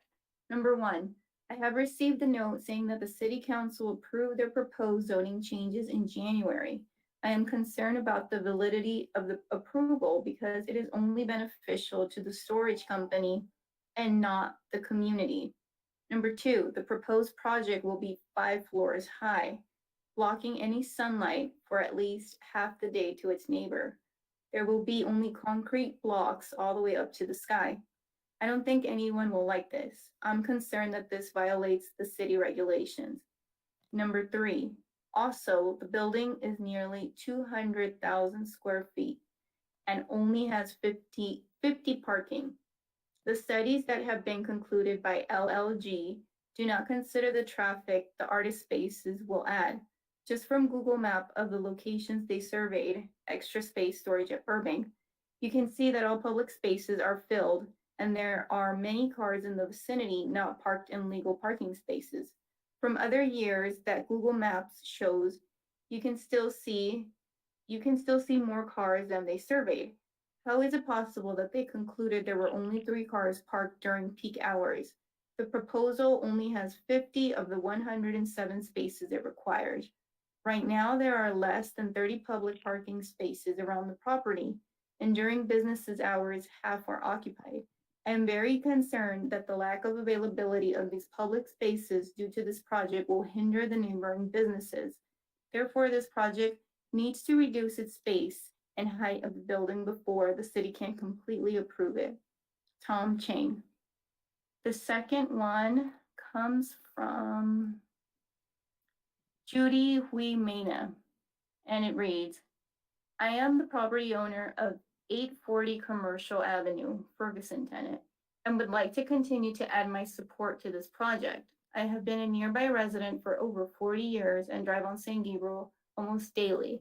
I have shared in the past my concerns that the business on San Gabriel Boulevard have not been motivated or inspired to make improvements. I had several questions about this project, which were all answered early on. I have followed this project closely and I'm happy to see the integration of additional comments shared by others and the city through this process. I was glad to hear that the City Council has approved the project and that it is coming before the Design Review Commission. I have looked over the new design updates and am encouraged to see a more modern look, especially the wider window openings and brick paving. It looks like the collaboration has been beneficial to the evolution and the overall design. As I shared in previous comments, I think this new development project for San Gabriel is an amazing begging to jumpstart a much needed transformation. Aside from being an eyesore in the past, this property has been underutilized and can only benefit the city of San Gabriel. I also like that the development will have multiple uses that will not only provide storage, but add a more creative and cultural aspect to San Gabriel. After a stagnant year dealing with COVID-19, this massive project is needed more than ever as several businesses on San Gabriel Boulevard have suffered, and I believe this will make an immediate impact considering the magnitude of the development. I like the modern design of the building before and think the updates tie in with the surrounding neighborhood. The design draws inspiration from the industrial and commercial character of the area while featuring high-quality materials that will beautify the site, and the addition of canopies and enhanced landscaping definitely will improve the pedestrian experience.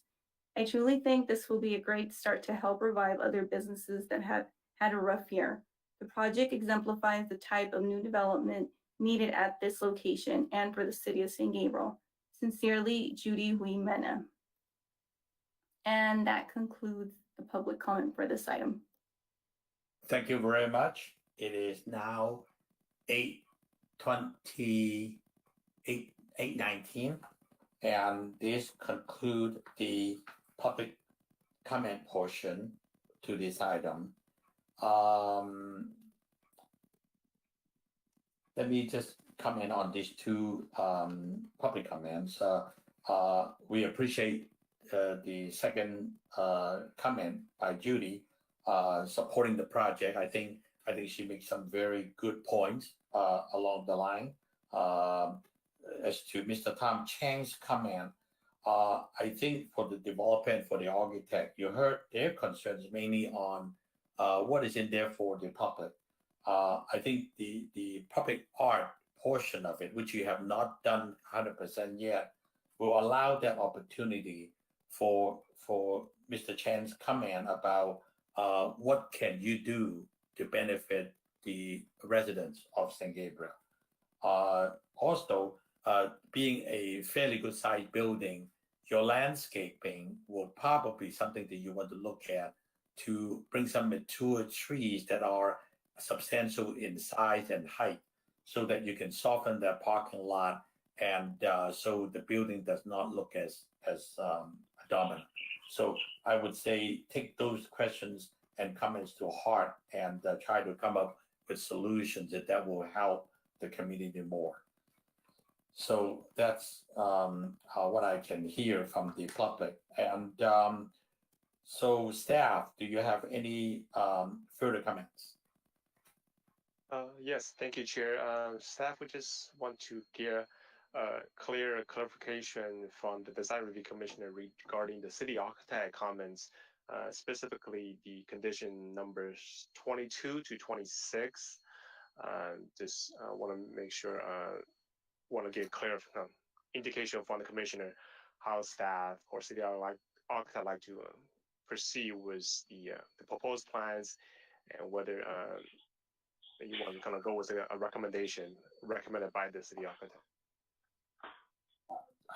Based on what I heard, I think the majority of the commissioners felt that the city architect's comments are good and valid, because I think they are making comments that they would like the applicant to continue to work with them to come up with better resolution and better solutions.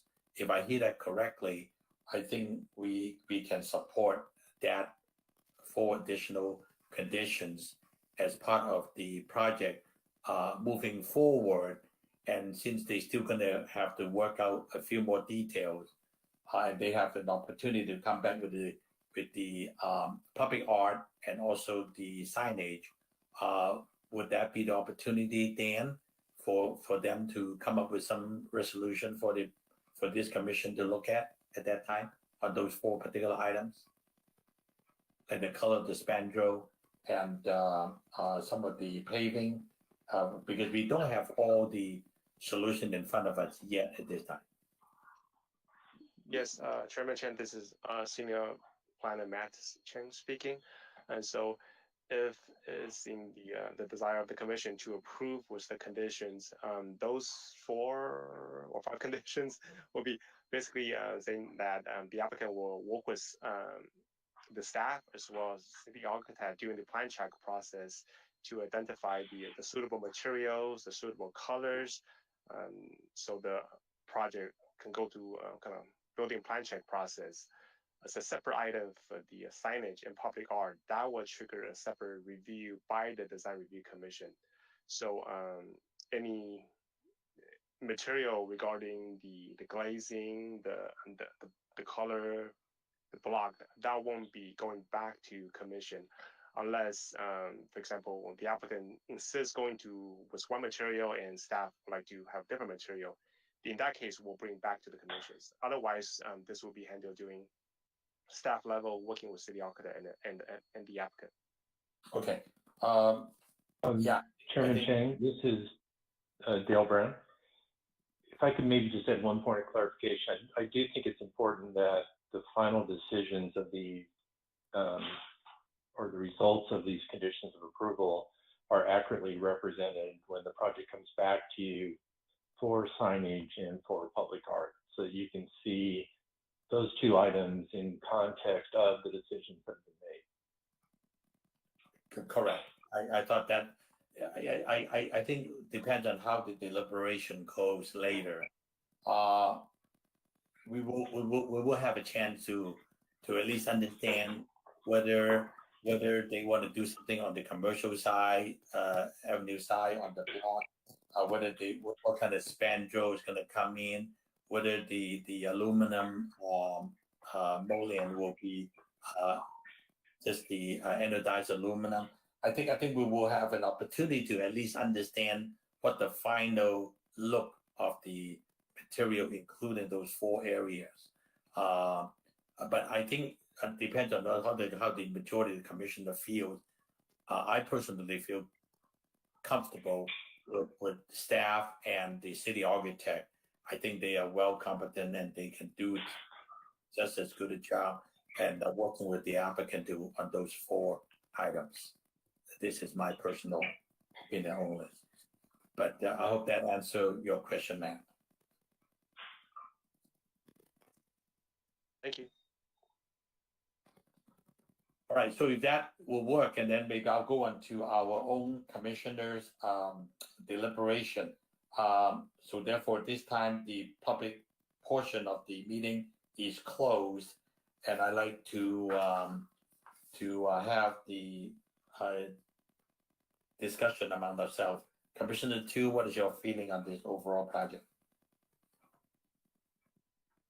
Having a discussion over all those conditional items, I feel like I resonate with what Chair Chen said, that I'm confident with the applicant would be able to work with the city architect and the staff to follow through the comments. And I feel comfortable to approve the project with those conditions. Okay, thank you very much, Commissioner Taylor. Yeah, very similarly. Just would like to see how some of the proposed art is going to play out on San Gabriel Boulevard, and kind of piggyback on your comment about the two-story spaces, and if there's potential to have operable overhead doors there. I think that would be very inviting. That's all. Thank you very much, Commissioner Nadoni. I concur with the city architect and staff on the conditions, 22 through 26. And if there is any significant changes or there's disagreement, then I agree that it should come back to the Design Review Commission during the master sign and art program. Very good, thank you. Appreciate that. Vice Chair Ramos. I echo the previous comments, and once again, I think the public art program, once we get a good feel for that, we'll have a good sense on the metal screening and how all of that works all together. But at this time, there's not enough information, but I think the direction that the developer and the architectural team is going in is the correct direction. Thank you very much. I echo the comments made. I think staff and the architect and the city architect and the design team and the applicant are all pretty much in sync. I think the project is going in the right direction. I don't want to hold them up on the performing their working drawing, because nothing is going to change except on the finishes. It's not going to happen until they come back with the final public art program and signage. So we have plenty of time to look at it at that time to have a full understanding of where we are. So with that said, I think I'm ready for a motion. Sounds like the project is going to get an approval. So I'd like to entertain a motion for approval. This is Commissioner Nadolny. I move to approve the conditions as stated. Thank you very much. Do I hear a second? Commissioner Tu, and I second. Thank you very much.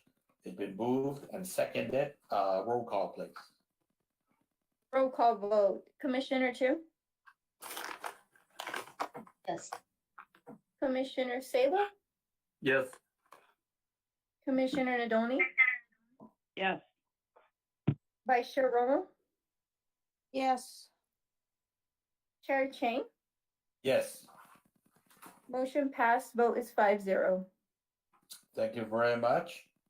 Congratulations, and we'd like to see this happen quickly. So move forward and continue to work with the city architect and staff and try to resolve those 4 or 5 issues, including the one that I mentioned. So with that said, we'll move on to agenda item number 4, which is a staff item. It's project review.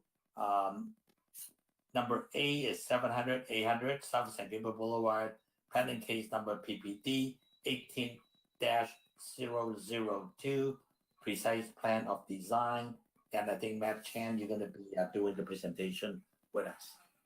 Yes, thank you, Chair and members of the Commission. The item before you tonight is a preview for the Pacific Square project at 700 to 800 South San Gabriel Boulevard. And this project was presented in front of you for your preview last month, back in February. So for this particular items, the applicant developer team was the developer as well as the architectural architect will provide a PowerPoint presentation, kind of discuss the changes they're exploring, also kind of showing some of the pictures that will be looking at it. So kind of showing the progress that we've been making. So this more like informal presentation from the applicant's team. So Ken or Rick, if you can take over. Thank you. Thank you, Matt. Mr. Chairman and members of the commission, thank you for just giving us the opportunity to come back to you once again. This is Ken Lee. I'm the Vice President of Development for Pacific Plaza Premier Development Group. Along with me, also on the line is Rick Abe, who's our design architect and lead architect for this project from Media Portfolio. We also have Simon Lee and Tim Fan that are on the line as well from Simon Lee and Associates. And so, we came to you on February 22nd with an initial preview.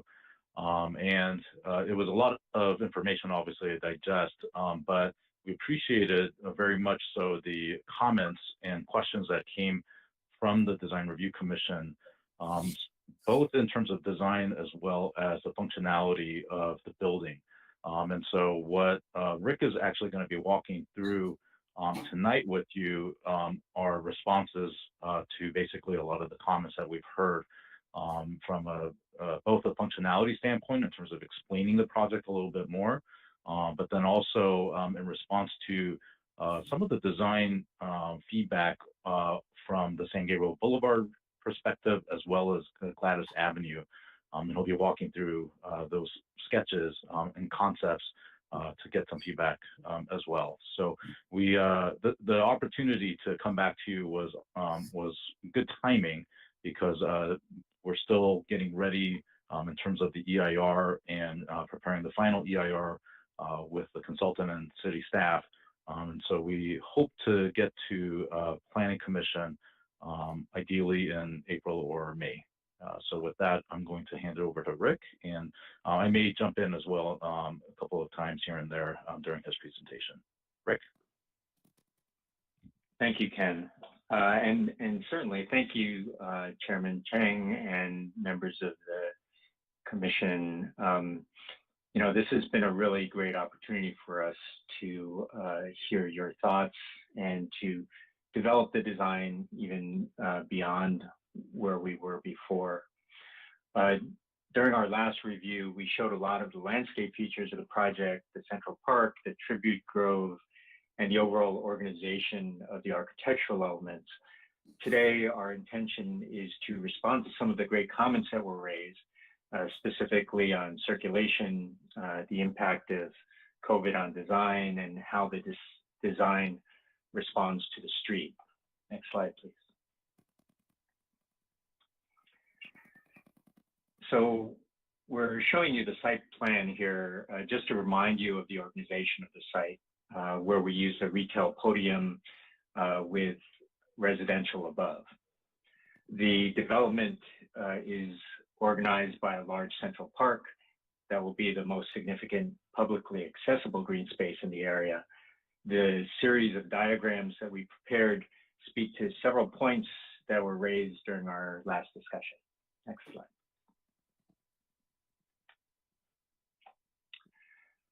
On this diagram, the red area shows the setback of the first floor from the property line.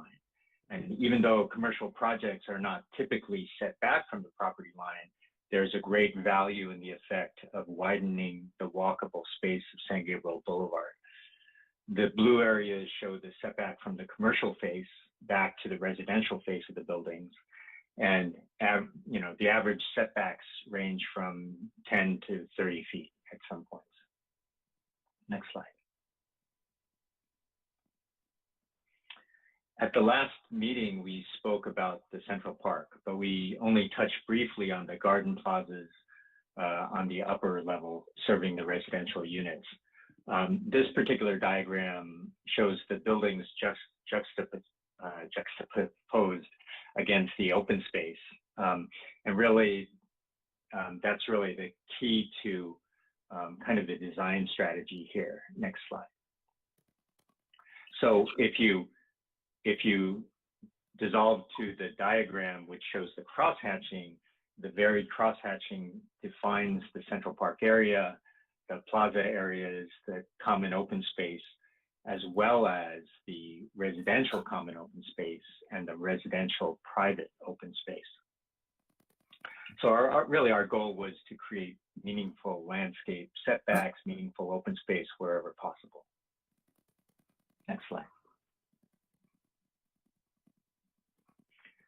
On this diagram, these colors represent access points. The blue shows the residential lobbies and stairs, while the red shows the commercial access points from the parking.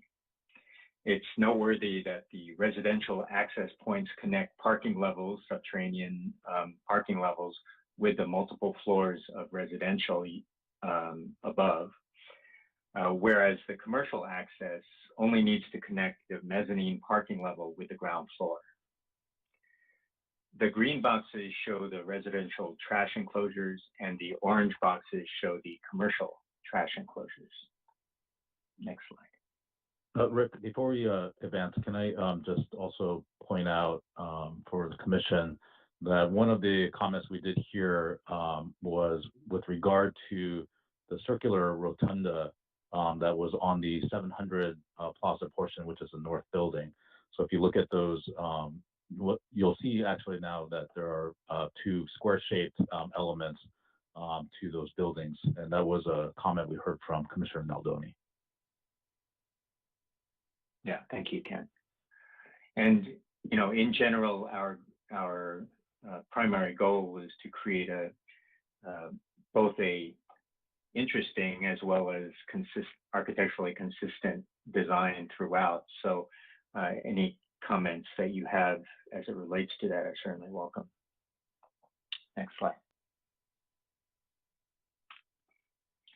So the following three diagrams show issues of circulation, and this first one illustrates retail visitors. So there are actually a couple of minor corrections on this plan. First is that the title is a bit misleading, as it's not the commercial service vehicles, but rather the retail users that are visiting the site. This is what this depicts. And secondly, on the left side of the plan at El Monte Street, the arrows entering and exiting the parking are just graphically flipped. So this would actually work if we were British and we drove on the left side of the street, but that wasn't our intention. It was just a mistake graphically on our part. But from a diagrammatic standpoint, this illustrates the major point of access for the retail visitors off of San Gabriel Boulevard. We're assuming a signalized intersection there. And then the primary or the secondary entrances off of the side streets, which would be El Monte and Grand.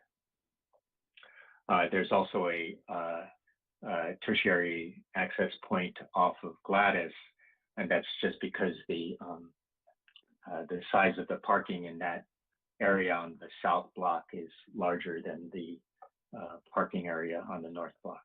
Next slide, please. The second circulation diagram illustrates the parking access points by the residential owners. So these points are secure, dedicated access ramps, one for the 700 block on the north and one for the 800 block. As with other projects that have been completed by this developer, we're familiar with the appropriate and necessary queuing to allow for safe and practical vehicle access and for sightlines. Next slide, please. And if I can just jump in one more time, it was hard to see on this particular slide, but on the other slides, we did update the site plan to show that there would be a control access gate that would be remote control operated for residents that would be step back a little bit from the property line for the queuing that Rick just mentioned. But this was also in response to the comment that we heard about needing to make sure that access is controlled and that we don't have any issues with cars that accidentally pull into the driveway and need to back out. Very good. Thanks, Ken. Next slide. This last diagram shows service vehicles and trash pickup. These access points are largely off Almonte and Grand. And in regard to the trash, apart from the market-specific trash, which is located inside the parking area, the other trash enclosures are accessible from the street. So this kind of summarizes the circulation patterns throughout the site for the different stakeholders involved, whether they're residential or commercial. Next slide.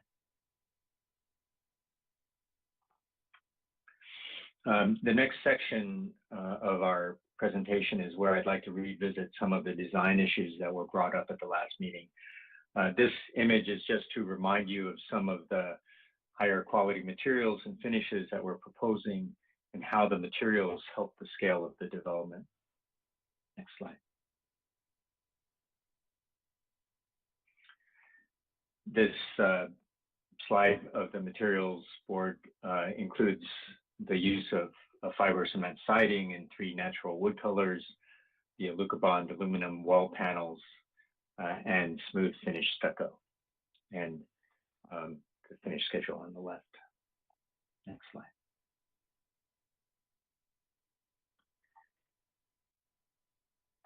So again, just to kind of bring you back up to speed, we have this slide showing the elevation facing San Gabriel Boulevard on the north, and the next one will be on the south block.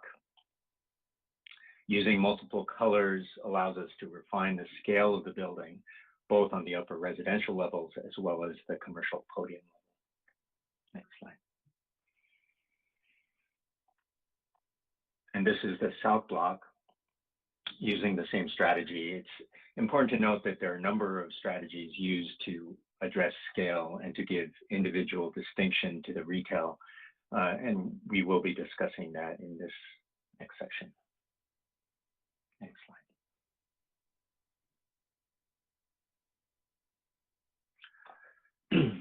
So here are a few reference images that speak to how retail design can operate in a post-COVID world. We discussed this a little bit during our last meeting.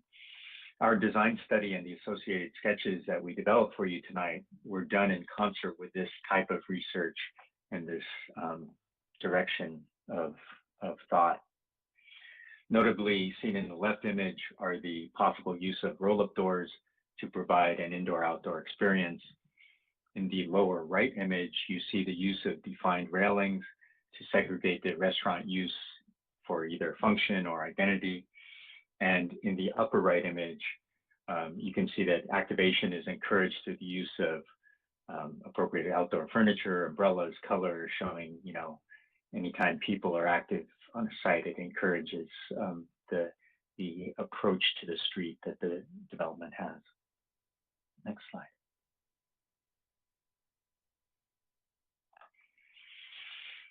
So there are a couple things to discuss in this design sketch. The first is seen on the right side of the image, where the storefront line is recessed back.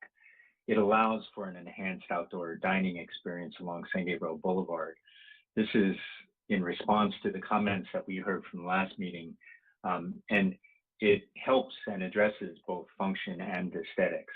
So in terms of the functional response to COVID and how that will affect us long term, this approach, this study allows for us to think about what we would do in a post-COVID environment.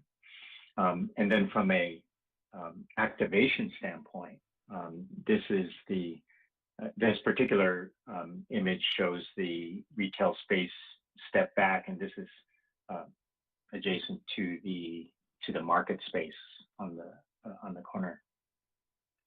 So there's really a way to kind of weave in and out of the sidewalk experience and to really encourage and to activate that pedestrian activity. The other thing, secondly, we wanted to illustrate the flexibility of the retail design along San Gabriel. We showed this yellow awning on that middle tenant space, just representing the idea that we could establish a kit of parts to encourage ways to provide distinct identity to tenants while still maintaining an architectural consistency. I think that there's, especially in a project like this, there's great value in a consistent identity from an architectural standpoint on the base, on the podium. But certainly the use of individual identity through signage, through color, through the line of the storefront, all of that has the potential for creating that kind of distinction. Next slide, please. So as we go north, this sketch is at the North 700 block. And we chose this view to help explain one of the questions from the last meeting, and that was related to the grade and how we were managing the grade change as you go north. And it was accurately assessed that the street along El Monte provides that greatest grade change. It's where the grade is at its most steep. There are steps and a plaza at the corner of the development that allows for access from the sidewalk. And as seen in the sketch, the setback in front of the commercial space and in front of the commercial building opens up along the right side of the image. So in this image, we showed the use of stepping back that storefront in a similar strategy to what we just described on the south side, and what that does to help encourage the activation of the pedestrian experience along that side. Currently, this entire lease space is considered for a gym, so the outdoor seating shown above, could be positioned for the juice bar. That's part of the programmatic use and could provide further activation, not only just for San Gabriel Boulevard and the project as a whole, but also for the individual tenant. Next slide, please.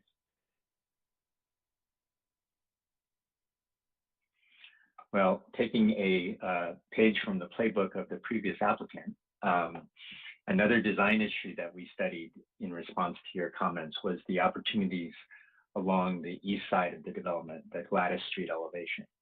And these are reference images that looked at ways to soften a building edge with a more artistic approach. This particular screen uses perforated metal with custom artwork. Next slide, please. And here's another artistic method that's used. Rather than perforated metal, this one uses a Waterjet Method. This is located a block from my office in Pasadena, so it was a natural part of our research and it influenced, some of our initial studies. It is, however, very much a standalone art piece as opposed to an integrated building component, which is more like the previous example. As a general statement, due to the history of the site and the legacy of the San Gabriel Nursery, we're planning to use landscape and we're planning to use imagery that relates to the nursery as part of the thematic elements throughout the site. Next slide, please.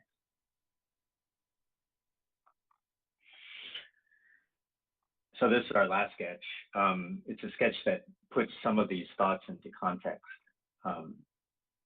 And really, whether it's the treatment of the Gladys Street elevation, the engraved pavers in the tribute grove that lead you through the Central Park, or the pavilion with its associated terraced seating areas that we described during our last meeting, with the intention to provide a sense of place.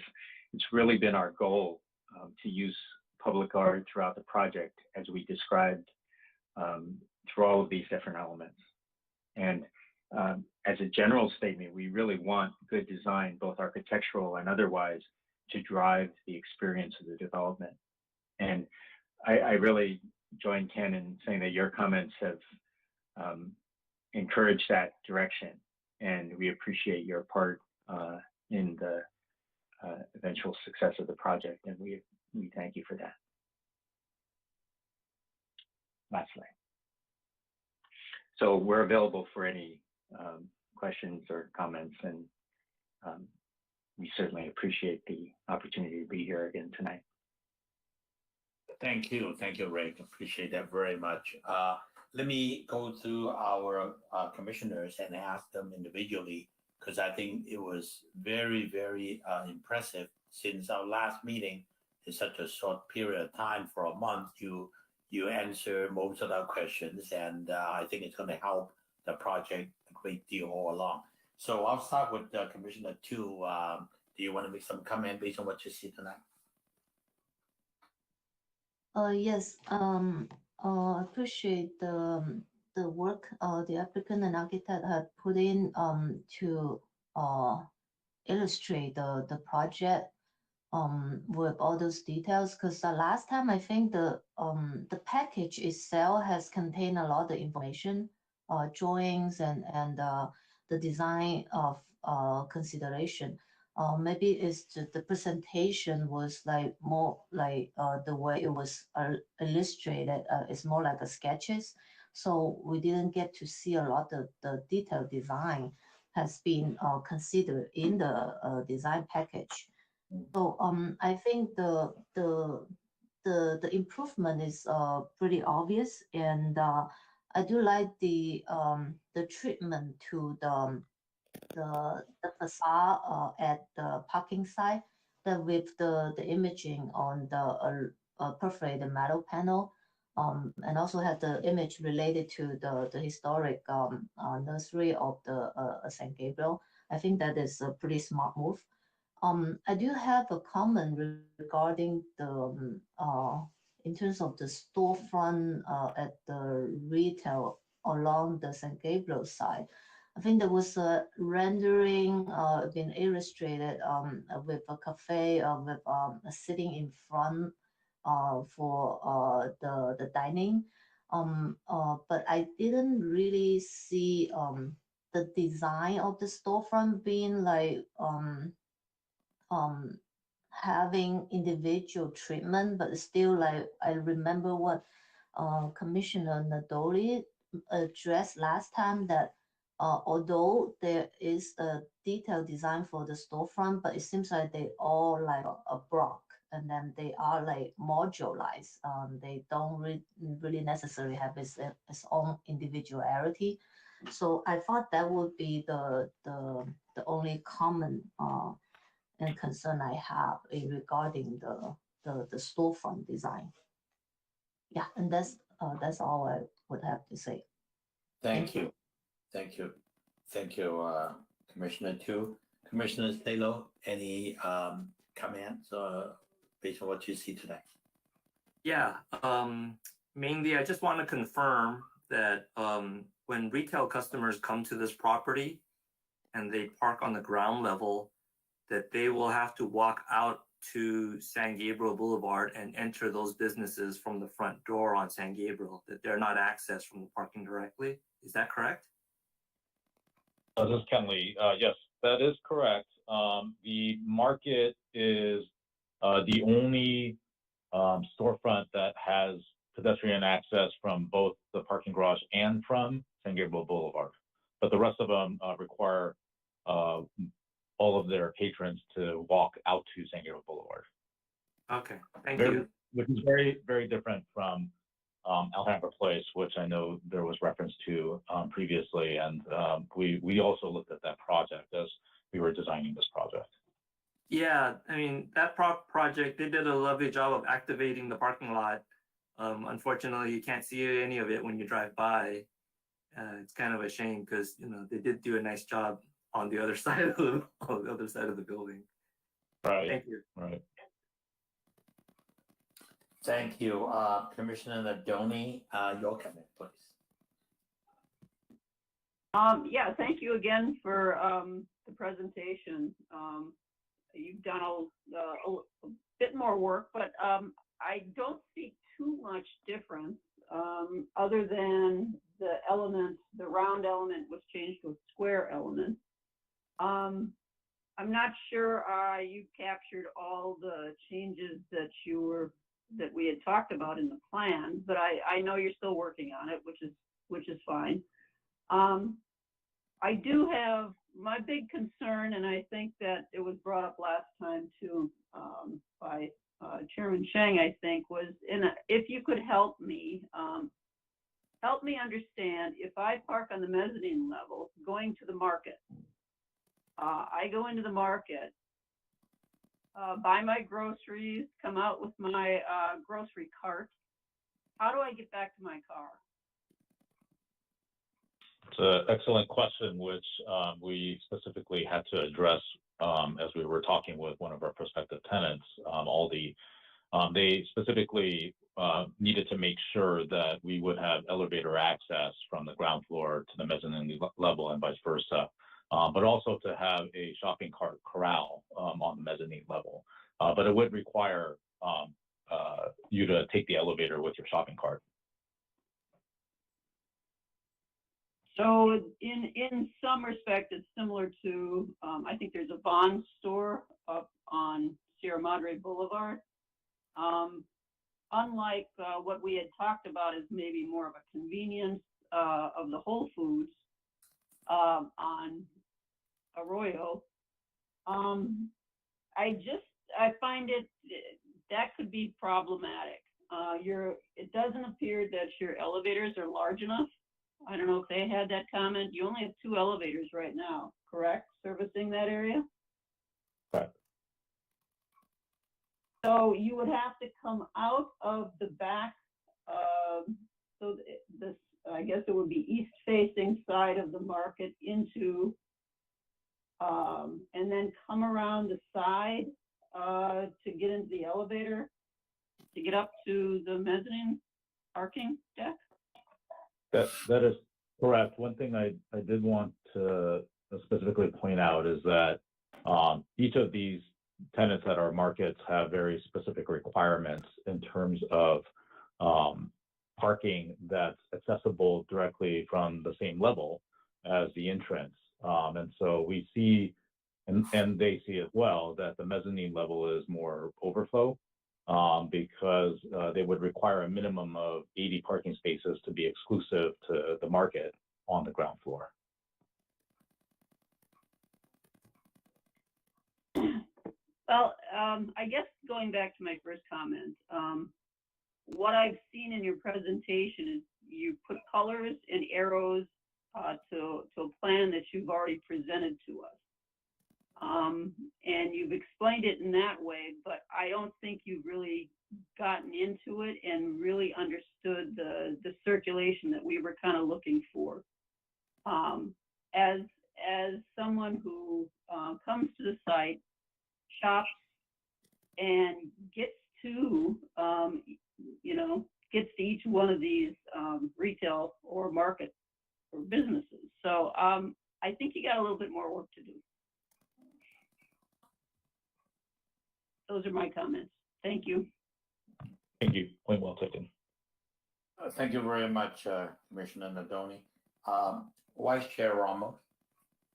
I think as we're talking about parking, once you do your shared parking analysis and you look at your different types of uses and you look at when certain uses will have the most use of their parking, I think that will shed a lot of light as far as how that parking is going to be utilized. Just because I'm the person that I am, I try to go to the market when there's going to be hardly anyone there. So I will go during off hours, usually with your potential tenants, maybe the fitness and the market in the morning would have the same kind of the rush. their rush hours. But I think as you do work with your clients and work with your parking study analysis, I think that will definitely shed a lot of light on how everything is going to be used. And I think your markets are going to want to insist on knowing that information, and you should know when the peak times of the markets are going to be, so you can work with that with your other tenants. And you show parking on San Gabriel Boulevard. Is that still, you're going to have street parking on San Gabriel?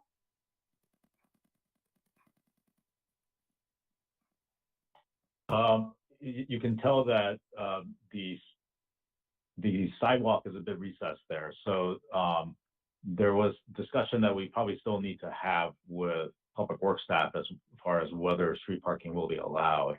But at a minimum, what we were hoping was to allow for at least, and we have designated parking spots for these as well, but to also have opportunities for DoorDash and Postmates and other type of food-related delivery.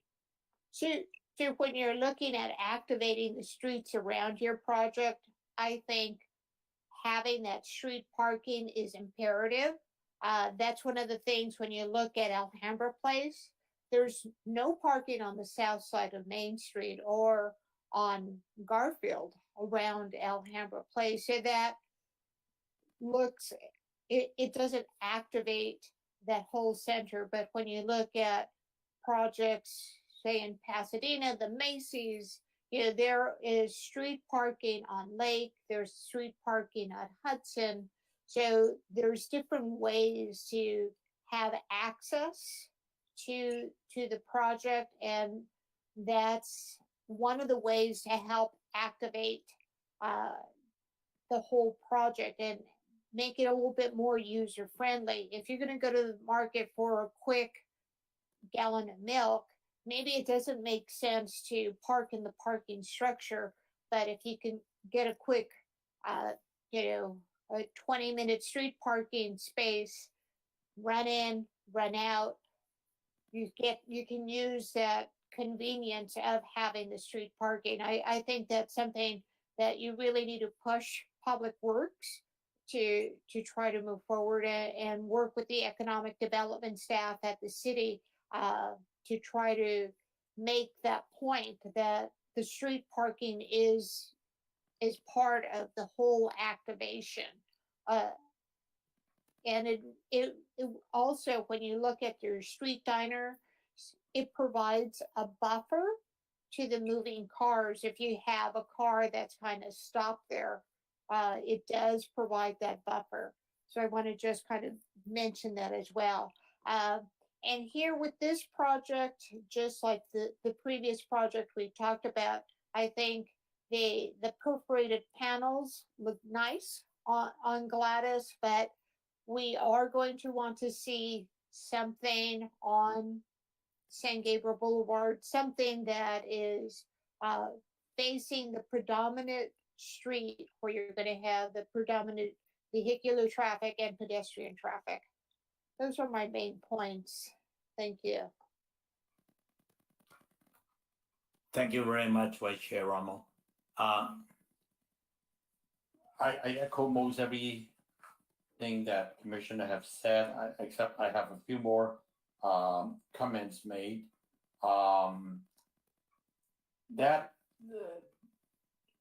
market parking, I think the team need to pay a little bit more attention to that. Try to work that out. In other words, unless people go there constantly and learn the whole circulation, once they get into the parking lot, let's say off San Gabriel Boulevard, you make a right turn into the parking and you have a choice to make a left or a right. If you see the market to your right, make a right turn, and then you circulate around, you hope you can find on-grade parking. Now, if you don't, then you're going to go up the ramp to go to the mezzanine. And once you end up in the mezzanine, you're going to have some really carefully placed wayfinding system and signage to tell them where they are and how they're going to get to the market, being an anchor tenant.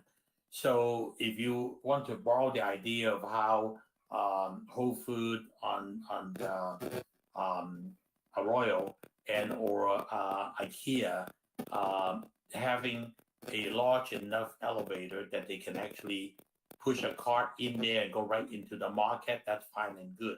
But it's got to be worked on the plan. I don't think you have worked that out yet in the plan. So you may want to consider that. These are something that I think it's going to help your project at the end anyway. And this could be asked by citizens later when they go to the planning commission meeting and or the city council meeting. So you need to work all those out. That's going to help you. And then also on Gladys, so you need some kind of a deterrence to stop commercial patrons to go into the residential driveway. So again, signage and some kind of deterrent notice that they need to easily see and before they make that wrong left turn or right turn. So that's critical. Your biggest opportunity to be successful is your Central Park.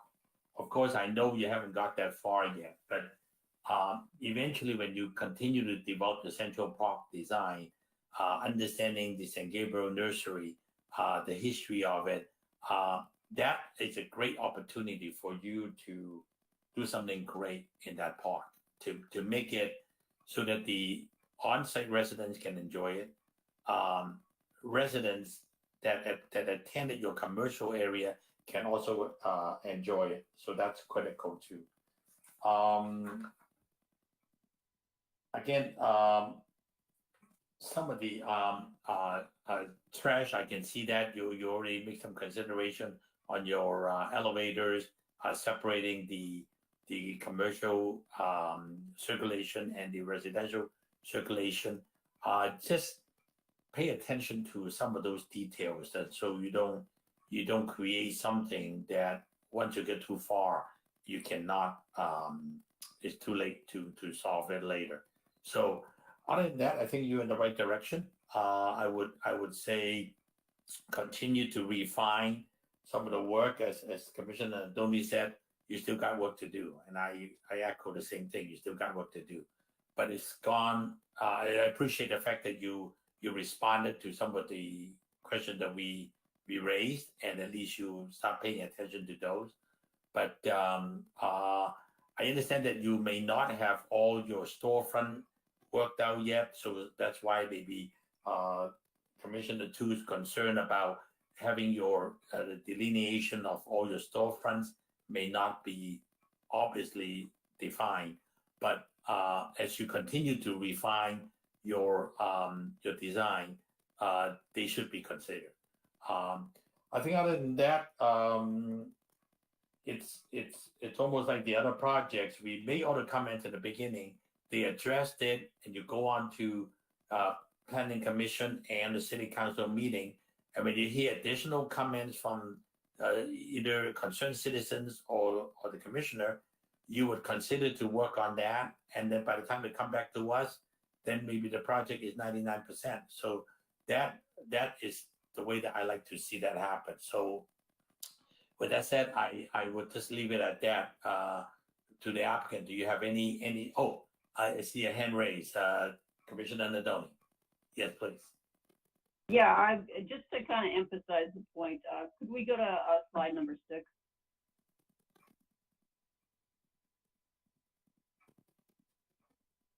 You want to look at slide number 6? Yes. Yeah. Could somebody? Who got the control of the screen? Adam, thank you. Number 6.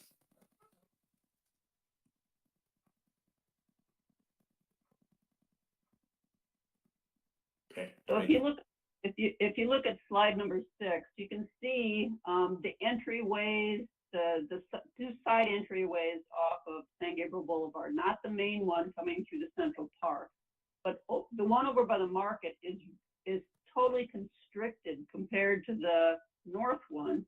The south one, you've got a stair, you've got 2 elevators. It's probably at the most 9 feet, 8 or 9 feet wide, but you're expecting shopping carts, grocery carts to be there, that is not going to work. So you really need to kind of take a look at your circulation for this to make sense. You're expecting everybody that's parking in the back to make their way through these entry points, but you can't really constrict them. You really need to take a look at that. Thank you. Yeah, I appreciate that. I think all these comments are not meant to make it difficult for you to get the project going, but I think if you don't get it worked out now, and you try to work it out during construction stage is impossible, or you try to work it out when you do a working drawing, you're gonna find some frustration at that time. I think this is the time to make sure you get all this circulation worked out. I think we gone through a few major projects in San Gabriel. I think Commissioner Nadoni and I were the only two for a few years and fighting those projects and then tackling them, and they come in and we try our best to share with them what we see challenging, and we share that with the team, and they try to work those out ahead of time, and so at the end they got some product that is working. So I just want to make sure that that the team at this point listen to these comments and visit others and see how they become successful. Because if you try to squeeze every inch out of your rentable space and find something that does not work, a senior citizen got stuck on the mezzanine trying to go to the market and buy something. If they can't find a way easily into the market and get back to the car, you may lose them for a long time, but they may not come back at all. So consider those comments. Thank you, Commissioner Nadoni. So Ken, you heard the comment. Are there anything you want to address the commissioners? No, we just want to thank you very much on behalf of the team and our company. Compared to, I will say, several other design review commissions or committees we've been with, the depth of your comments and the substance of them are very much appreciated. And so we look forward to coming back to you, hopefully after we get our approvals from Planning Commission and City Council, and we'll do our best to address all the feedback that we've heard tonight. So thank you very much. Yeah, Okay. this is Rick Abe. I just wanted to personally thank you as well. All of your comments, Commissioner Nadolny, and all of you. We will certainly take those to heart and study those issues and resolve whatever we can. So thank you. Thank you, Rick. Appreciate that. So yeah, don't give up that opportunity on the Central Park and landscaping, and try to make something dynamite and make it nice, make it very challenging, and make it so that people will visit it one time and want it to come back. That's important. Okay. All right. Any further comment from anybody or from the applicants? Hearing none, I'll close this project A, and we'll move on to project B, 508 West Las Tunas Drive, planning case number PPD 21-001, precise plan of design. Thank you, Chair Chen and members of the commission. Thank you for your time. We get the opportunity to present you to a lot of exciting big projects in the city. The item before you tonight is another preview project for 508 West Las Tunas Drive. Alan, you can go to slide number 2. The project is at the corner of Las Tunas Drive and San Antonio Street, across from San Gabriel Valley Medical Center. The project was previously approved for a 5-story medical office back in 2016 or 2017. And the project entitlement have expired, so a new applicant representing the new property owner is submitting a proposal for a 5-story medical office building with a 4-story parking structure right next to it. If you can go to the next slide, please. The project will requires merger of 7 parcels, and also be requesting a parking reduction and also floor area ratio, also a FAR reduction. And you can go to the next slide, please. The entitlement required for this project will be a tentative partial map, which is to merge the 7 parcel into 1 parcel. Conditional use permit will be for the parking reduction, and minor modification process will be the FAR, which is floor area ratio reductions. Those 3 items will be subject to the Planning Commission review and approval. And the Design Review Commission will be looking at precise plan of design, which is involved building and landscaping component, as well as the future master design plan, which is exterior signage for the project. Next slide, please. As staff mentioned earlier, the project is located at the corner of Santa Anita and Las Tunas, similar to the previous design that the 5-story medical office building will be at the corner of Las Tunas and Santa Anita, and the parking structure will be more to the south side to the corner of Santa Anita as well as Padilla Road. Next slide, please. This is proposed rendering at the corner of Las Tunas and Santa Anita, and it'll be a 5-story portion at this point, and the ground floor will be actually be used for retail and restaurant. So they will be providing a more active street frontage along Las Tunas, as well as close adjacent to San Gabriel Valley Medical Center, as well as the surrounding medical office building. Next slide, please. This is the rendering facing from Santa Anita Street, which is if you standing in the parking lot of Medical Plaza or San Gabriel Valley Medical Center. This is the perspective view you'll be looking at. Next slide, please. This is the corner of Santa Anita and Padilla. To the right side will be the medical office building. To the left side will be the parking structures. Most of the traffic or the car vehicle will be accessing through this access point. Next slide, please. And this is the proposed rendering facing Las Tunas Drive, and there will be a kind of truck delivery access off on Las Tunas. And the way it works is that the truck delivery will be accessed going from Las Tunas and exiting kind of one way in, one way out, exiting on south side. Next slide, please. In conclusion, staff is recommending the Design Review Commission to provide comments. And this project was submitted earlier this year, back in January.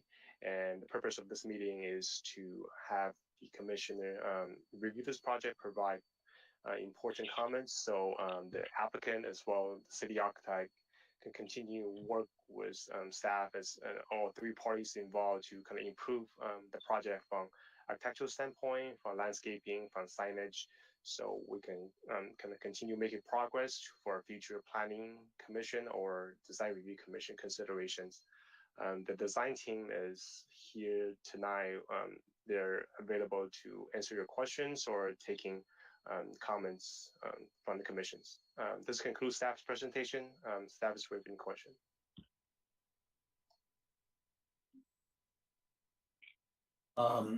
Any commissioner have question for staff? Since it's a previously approved project, maybe I'll just ask a quick question.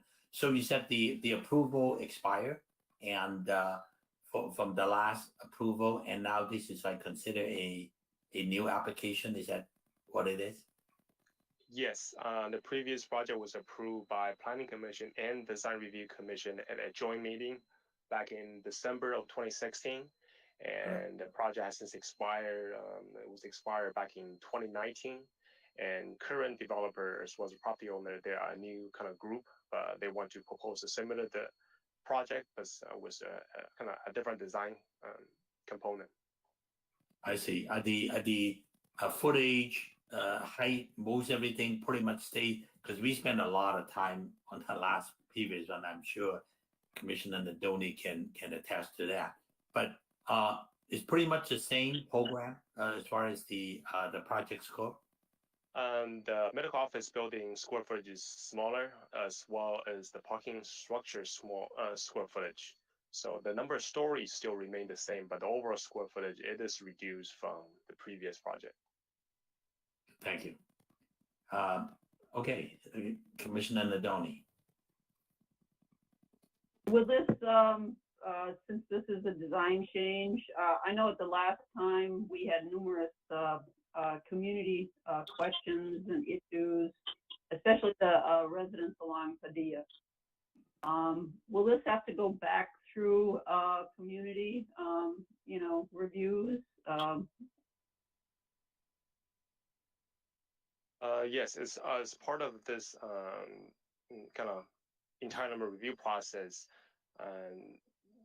the project will go to Planning Commission and Design Review Commission for preview, kind of get their kind of valuable feedback regarding various components, the parking, the impact, the actual design. And the other component will be staff will be encouraging the applicant to kind of provide outreach, kind of provide an update to the nearby residents regarding the impact that they previously addressed for a similar project. Of course, we have a new group of developers and architectural firms. So staff will try to do the best to fill in of the details and provide some of the past informations so they can kind of reach out to the community, kind of get to know them. So. Has the circulation into the parking and in and out of the parking changed that much? From staff's staff didn't work on the previous project, so from staff's recollection, the previous design also has access from Las Tunas, but the parking structure, entrance and exit was always from Padilla, based on staff's recollection.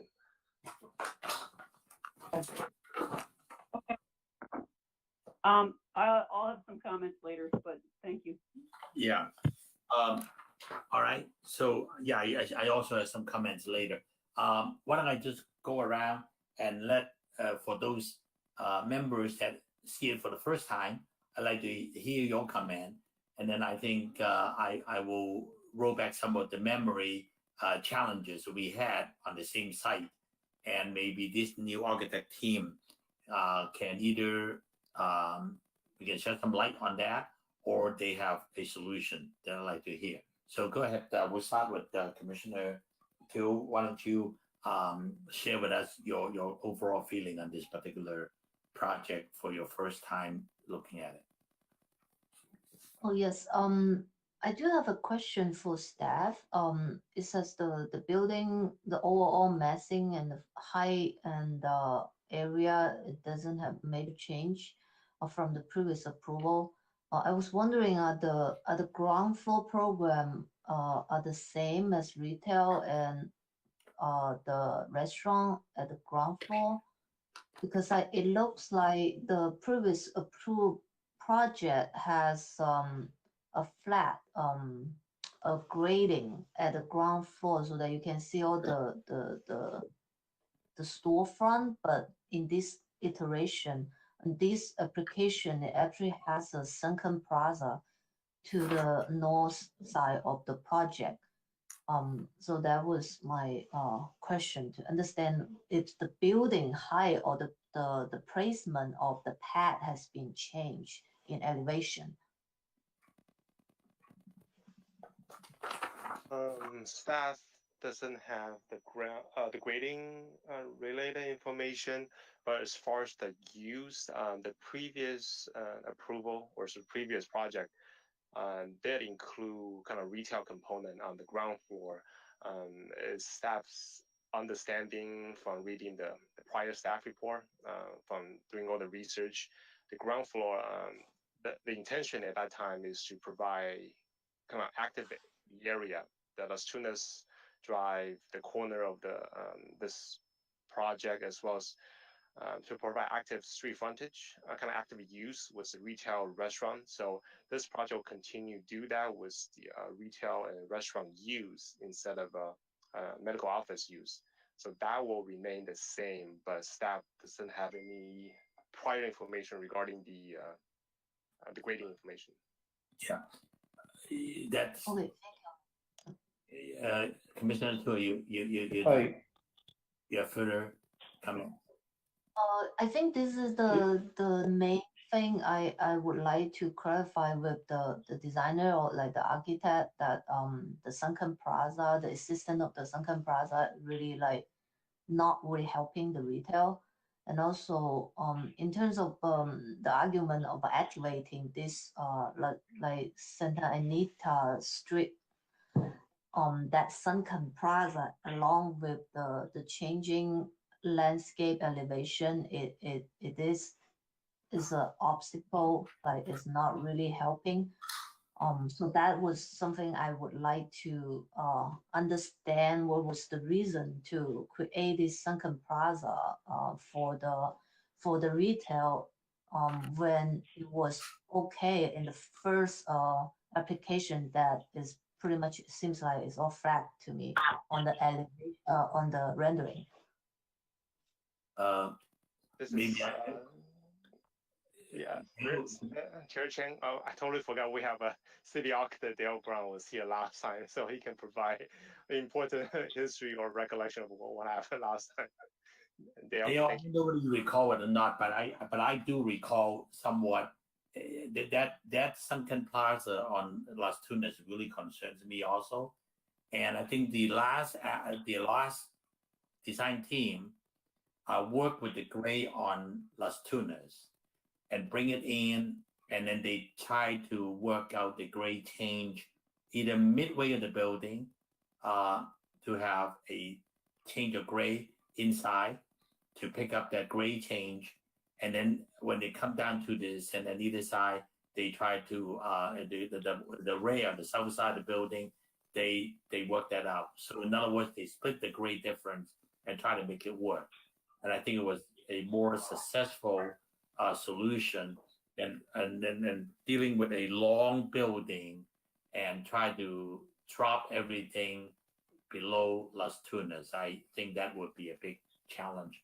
Maybe Dale, you can remember some of the solution back then, because you were involved in that, were you? Yes. So you're correct. So the main entry at Las Tunas and Santa Anita was on grade.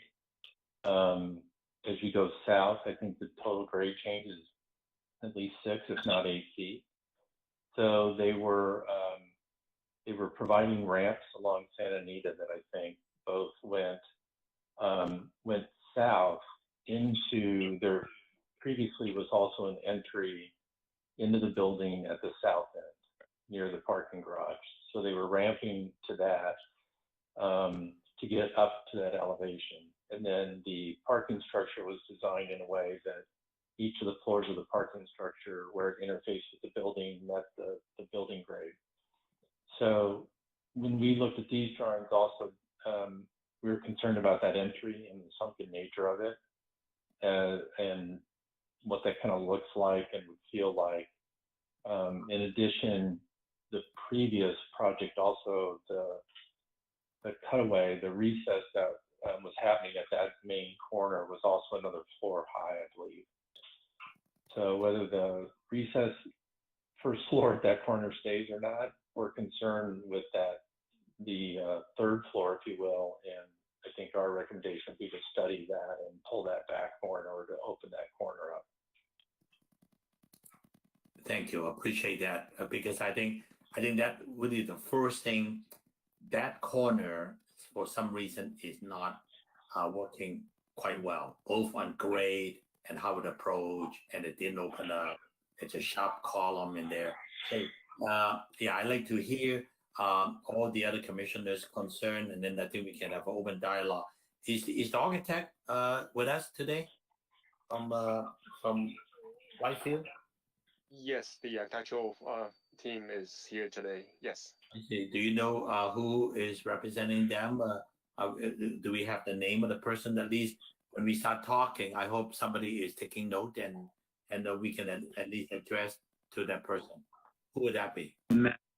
Matt, this is Richard Hale, the general contractor, and we have Gary Whitfield with Gory Whitfield on the line as well, who is the principal architect for the project, who is guiding team, mechanical, electrical, structural as well. And we are here to answer any questions you have. I see. Richard, if I hear you correctly, you said the principal architect is here. What's his name? His name is Gary Whitfield. Oh, Gary Whitfield. Okay. All right. So Gary is with you, right? So I see here Gary and Richard and the MEP contractors are also here. The MEPs are not on the line, nor is the structural, but we have we retained all of our consultants.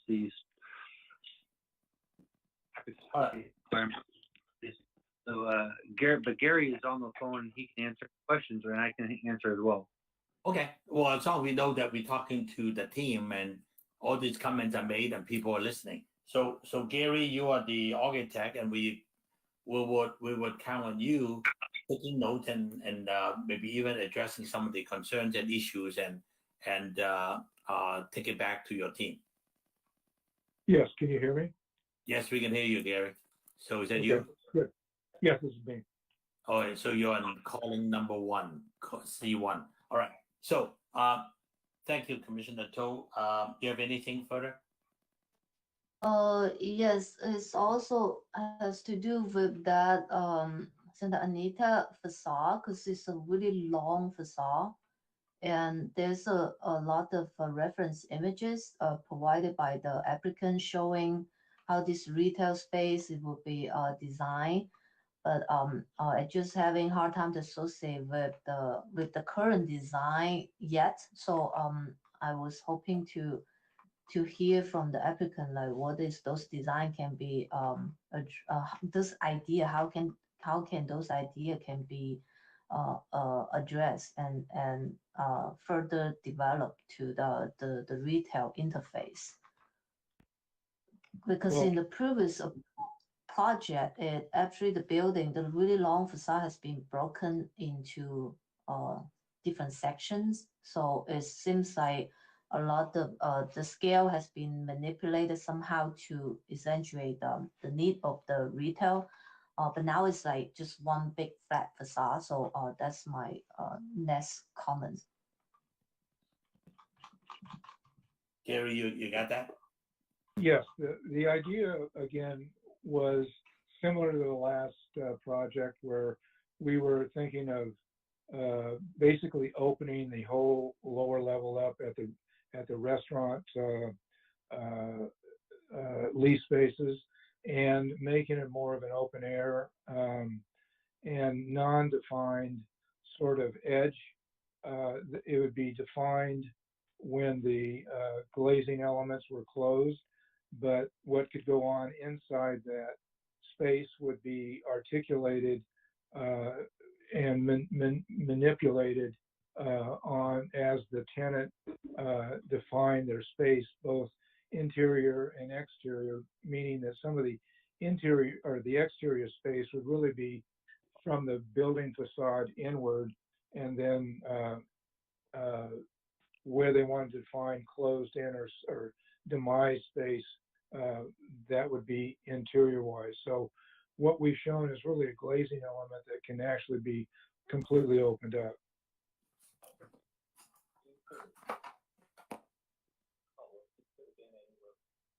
Okay, yeah, I think I will look forward to see how this design evolve by creating this like semi indoor outdoor space, and also have a recommendation about the landscaping design in front of those retail store. I think it's an opportunity to really like integrate the landscaping area to really to realize those your idea of having the indoor outdoor flow, because right now it seems like just a really like a boundary defined by the landscape and those accessible ramp. And yeah, that's the end of my comments. Thank you. Commissioner Salo, like to hear your comment. Yes, very similarly, I really like the sheet of design inspiration images. Interestingly enough, it's the same kind of images from the previous project at the retail center on San Gabriel. So I look forward to seeing those integrated into the design. I think currently the design is shown with the windows all closed up, so we can't yet see how that is going to play out. But I think there is significant opportunity for that food and retail space to be lively, because there's a very, very popular restaurant next door. And once the COVID situation settles down, I mean, the foot traffic and that place is always packed. And I'm sure that the foot traffic will spill over into this project once it's developed.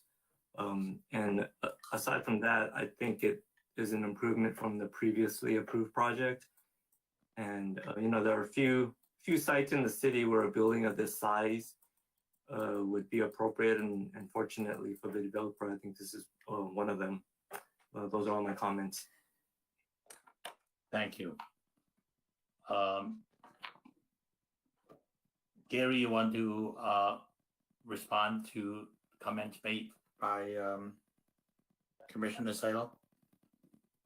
Yeah, I mean, I think that the idea for that ground level is a more articulated and lively space that really does address the street, and more to the beginning comments about the recess. In the simple solution that we looked at again was to take and daylight the building at the lowest point or highest point, however you want to define it. And the parking levels are not really connected to the floors, so we can move independently between parking levels. We do have obviously stairs and an elevator that in the parking lot, it supplies everybody in the parking level down to the ground floor and then into the lobby of the building. And then you go up into the various levels that you need to go to from the lobby. So the two buildings are totally separate, yet they're tied together with an elevator and stairs. And the one thing that we try to do differently from the last project was to try to more integrate the building and the parking structure together, so that it's a more integrated solution. And again, the inspiration pictures are what we're trying to do on a contemporary level, to integrate it into more of a historical context with color and form and shape. And that was really our initial goal. And that's the reason for some of the colors, some of the tile patterns, and some of the form on the building. But I understand the concern for the lower level, and I'm sure we can come up with a solution to make everybody happy. Thank you. Commissioner Nadoni, your comment, please. Yeah, I think the first thing that being familiar with the process that we went through on the last project, the first thing I really noticed was the corner of Las Tunas and Santa Anita. You're basically closing off that corner by recessing that first floor. That's a bus stop right there. This is a medical office building. You're expecting anybody that is maybe not ambulatory to go halfway, almost halfway down the block just to get to that level. So yeah, that's my biggest concern. A sunken plaza right there, it is not going to work. I think you really need to kind of take a look at that and relook at that, just to make it much more. It has to be more accessible. To me, this is not that corner is not accessible at all. So that's my biggest concern. And I think once you raise the level, I think your design is your elevations and your massing and your form is going to change. So I'll hold off on any comments on that until we resolve that corner issue. Thank you. Hey, appreciate that very much. Vice Chair Rommel. I just want to reiterate the concerns regarding the sunken plaza. Retailers have it tough, but when you put half their facade below the sidewalk level, it just makes everything worse. I think that's a huge concern. I don't think it's going to work with retail there on Las Tunas Drive. And I'm speaking as a retired economic development professional, so that's going to be really tough for you. That definitely needs to be redrawn and figured out. My other main concern is that this is a gateway to the Mission District. If you take the 210 freeway and exit off of Sierra Madre, that's a straight shot to Santa Anita. And this building the site is with that gateway to the Mission District. I don't see that reflected. Not necessarily that you need to do Spanish colonial revival architecture, but I see more of the color palette and the nod on your west facade than on either the north facade or the east facades. And those two facades are going to be your main public vantage points to your building. And I think that needs to be really reconsidered. To how are you going to represent the building being a gateway to the Mission District? The other thing I want to just bring out is that this site, Las Tunas, has the vehicular car counts. Santa Anita does not have your vehicular car counts. So that Las Tunas facade is going to be seen by several thousand people on a regular basis, day in, day out. And as they were talking about the bus stops that are there within the area, actually the bus stop is across the street on the south side in front of the hospital, and then on the north side it's in front of the Carlos Jr. But that Las Tunas facade needs to be extremely special. It's where you have your building address. And I think if you're looking at a medical plaza with the Las Tunas Drive address, if you have your lobby and main entrance on Santa Anita, you're going to have a lot of confused people because they're going to be looking for that entrance on Las Tunas Drive. And that might be very tricky to handle. And if everyone putting things on their phones and getting navigation, you're going to go to Las Tunas Drive and then you're going to be confused to figure out how you're going to get to your doctor's appointment. So I think if your lobby is going to remain at Santa Anita and Padilla, looking at a good wayfinding system for your building is going to be paramount to try to get people from Las Tunas Drive to a block away to that lobby. Those are my main points, and I'll let Chairman Cheng go from there. Thank you very much, Vice Chair. Let me just, Gary, I wish you can take a couple of notes. If you want to make sure you want to see a building that failed because of have the elevation change by dropping it from the gray and expect that to work, go to the northwest corner of Garvey and Atlantic in the city of Monterey Park. Look at that shopping center and see how it failed for the last 25 years.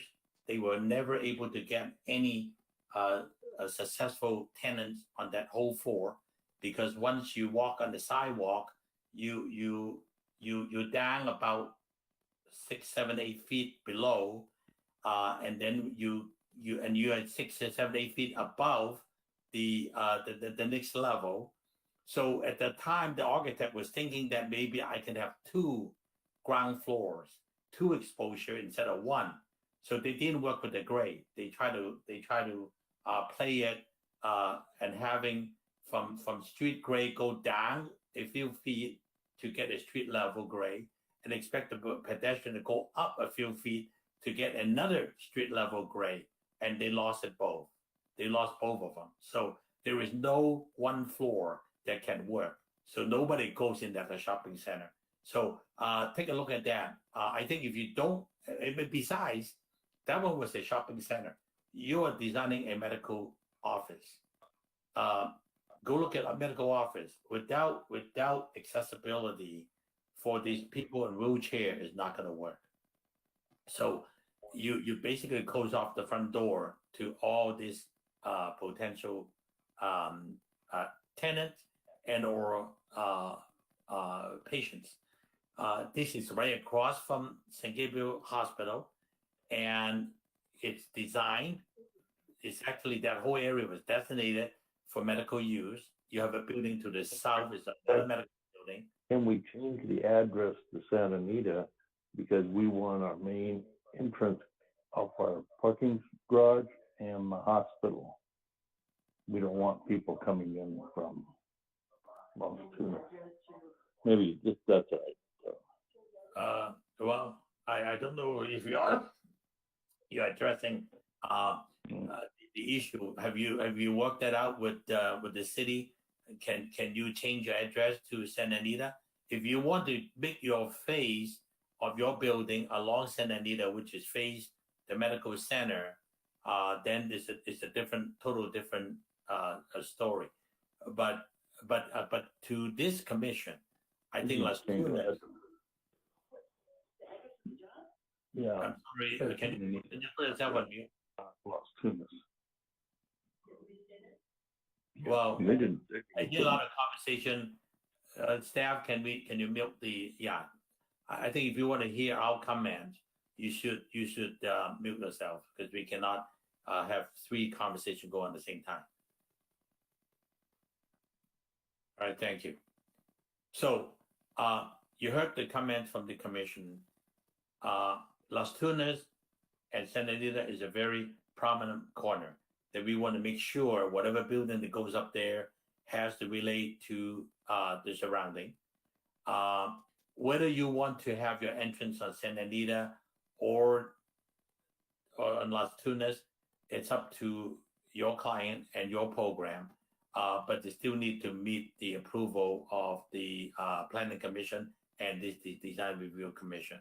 So we try to share that information with you based on the last project, and we're not saying that you have to design the same way, but there is certain good that you can learn from that. And since your use are pretty much the same, and there is certain reason that they designed it that way.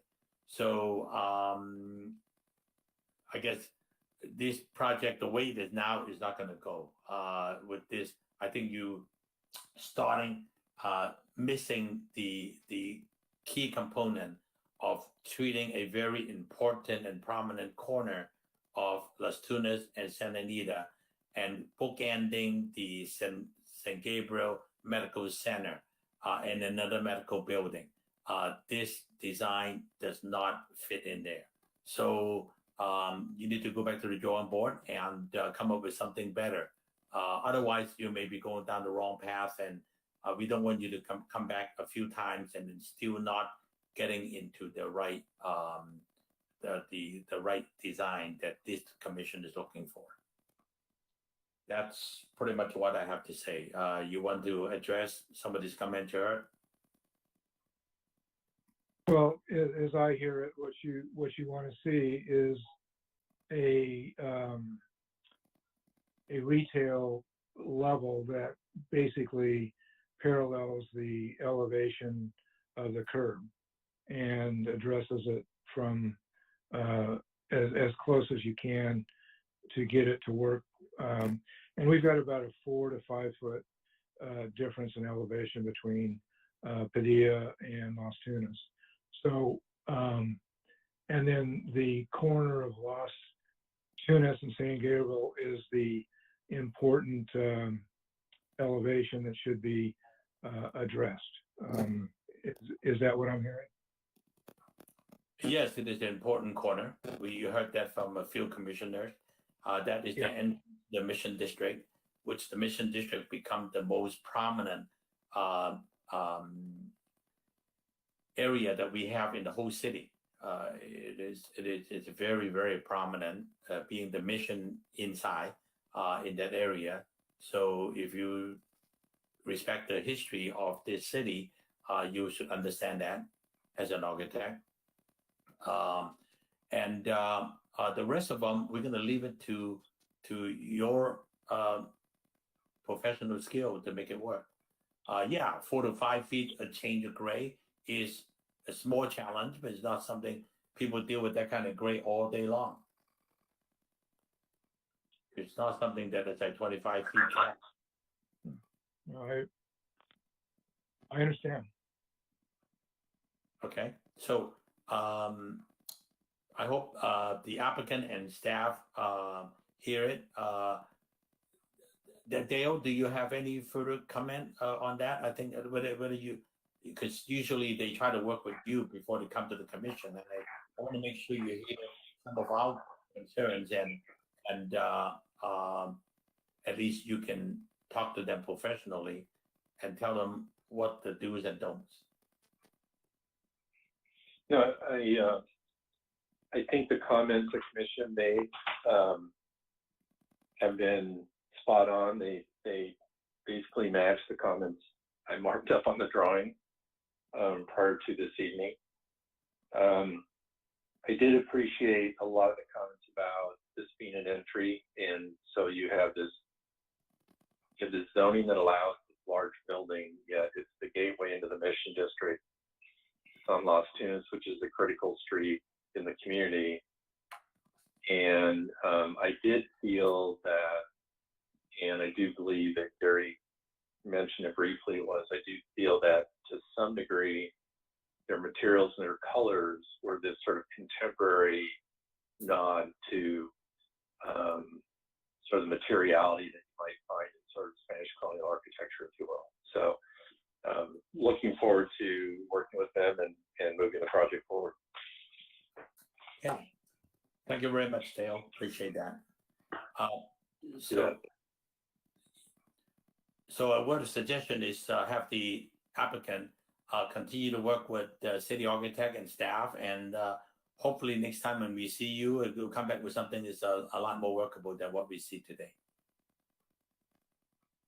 We appreciate your comments. Thank you. Thank you. Any further comment from commissioners and or staff? So hearing none, I want to thank you for attending, and I did not print out the last page of that. Is this the last for the evening, or do we have further agenda items? Let me try to. I lost the last page. Matt, do we have anything else besides this? This is pretty much the last the public hearing, right? Yeah, this is the last preview item. So if the commission don't have any comments, we can continue to the next item, which would be comments from the planning manager. Right. Okay. Thank you very much, to the applicants for joining us.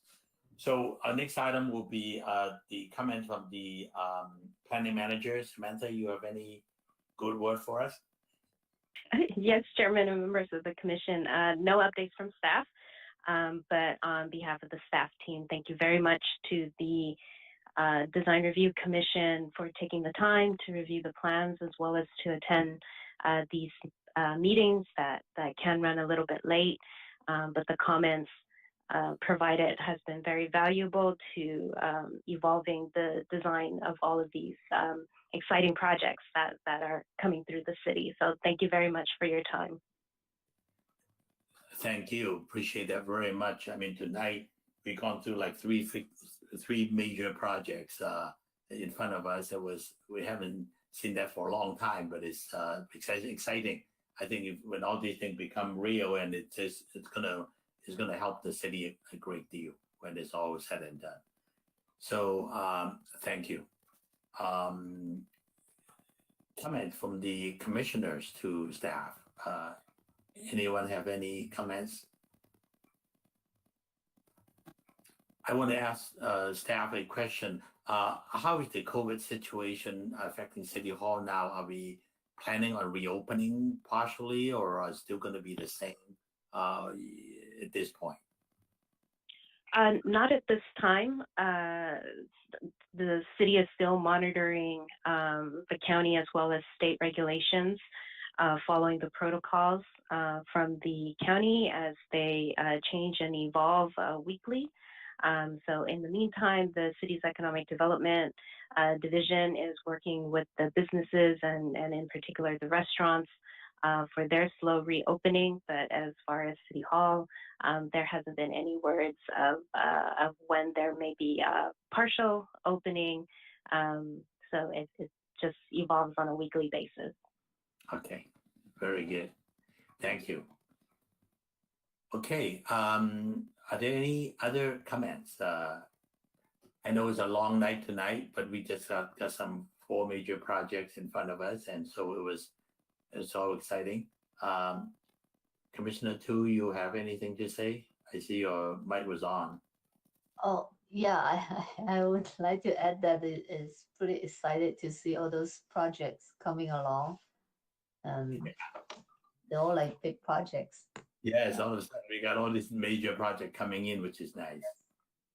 So Dale, they're keeping you busy, huh? Good busy. All right, wonderful. I think is that pretty much the end of the agenda? Because I lost the last page. I didn't see the agenda page. Anything else, Matt? If not, when is our next meeting? Our next meeting will be April 26th. April 26th, great. And also a reminder, please leave your binder out in the front so I can pick it up tomorrow morning. Thank you. That's right. Tomorrow, lunchtime. Thank you very much. Well, I want to thank you all for working so diligently, and both staff, city architect, and the commissioners. Thank you very much. You guys are great, and I think we come up with some very good suggestion, and thank you for doing a great job for the city. Appreciate that also. All right, so is it good? So we'll see you in April, and stay safe and have a great evening, whatever's left. Thank you. Goodbye. Thank you all. Bye-bye now.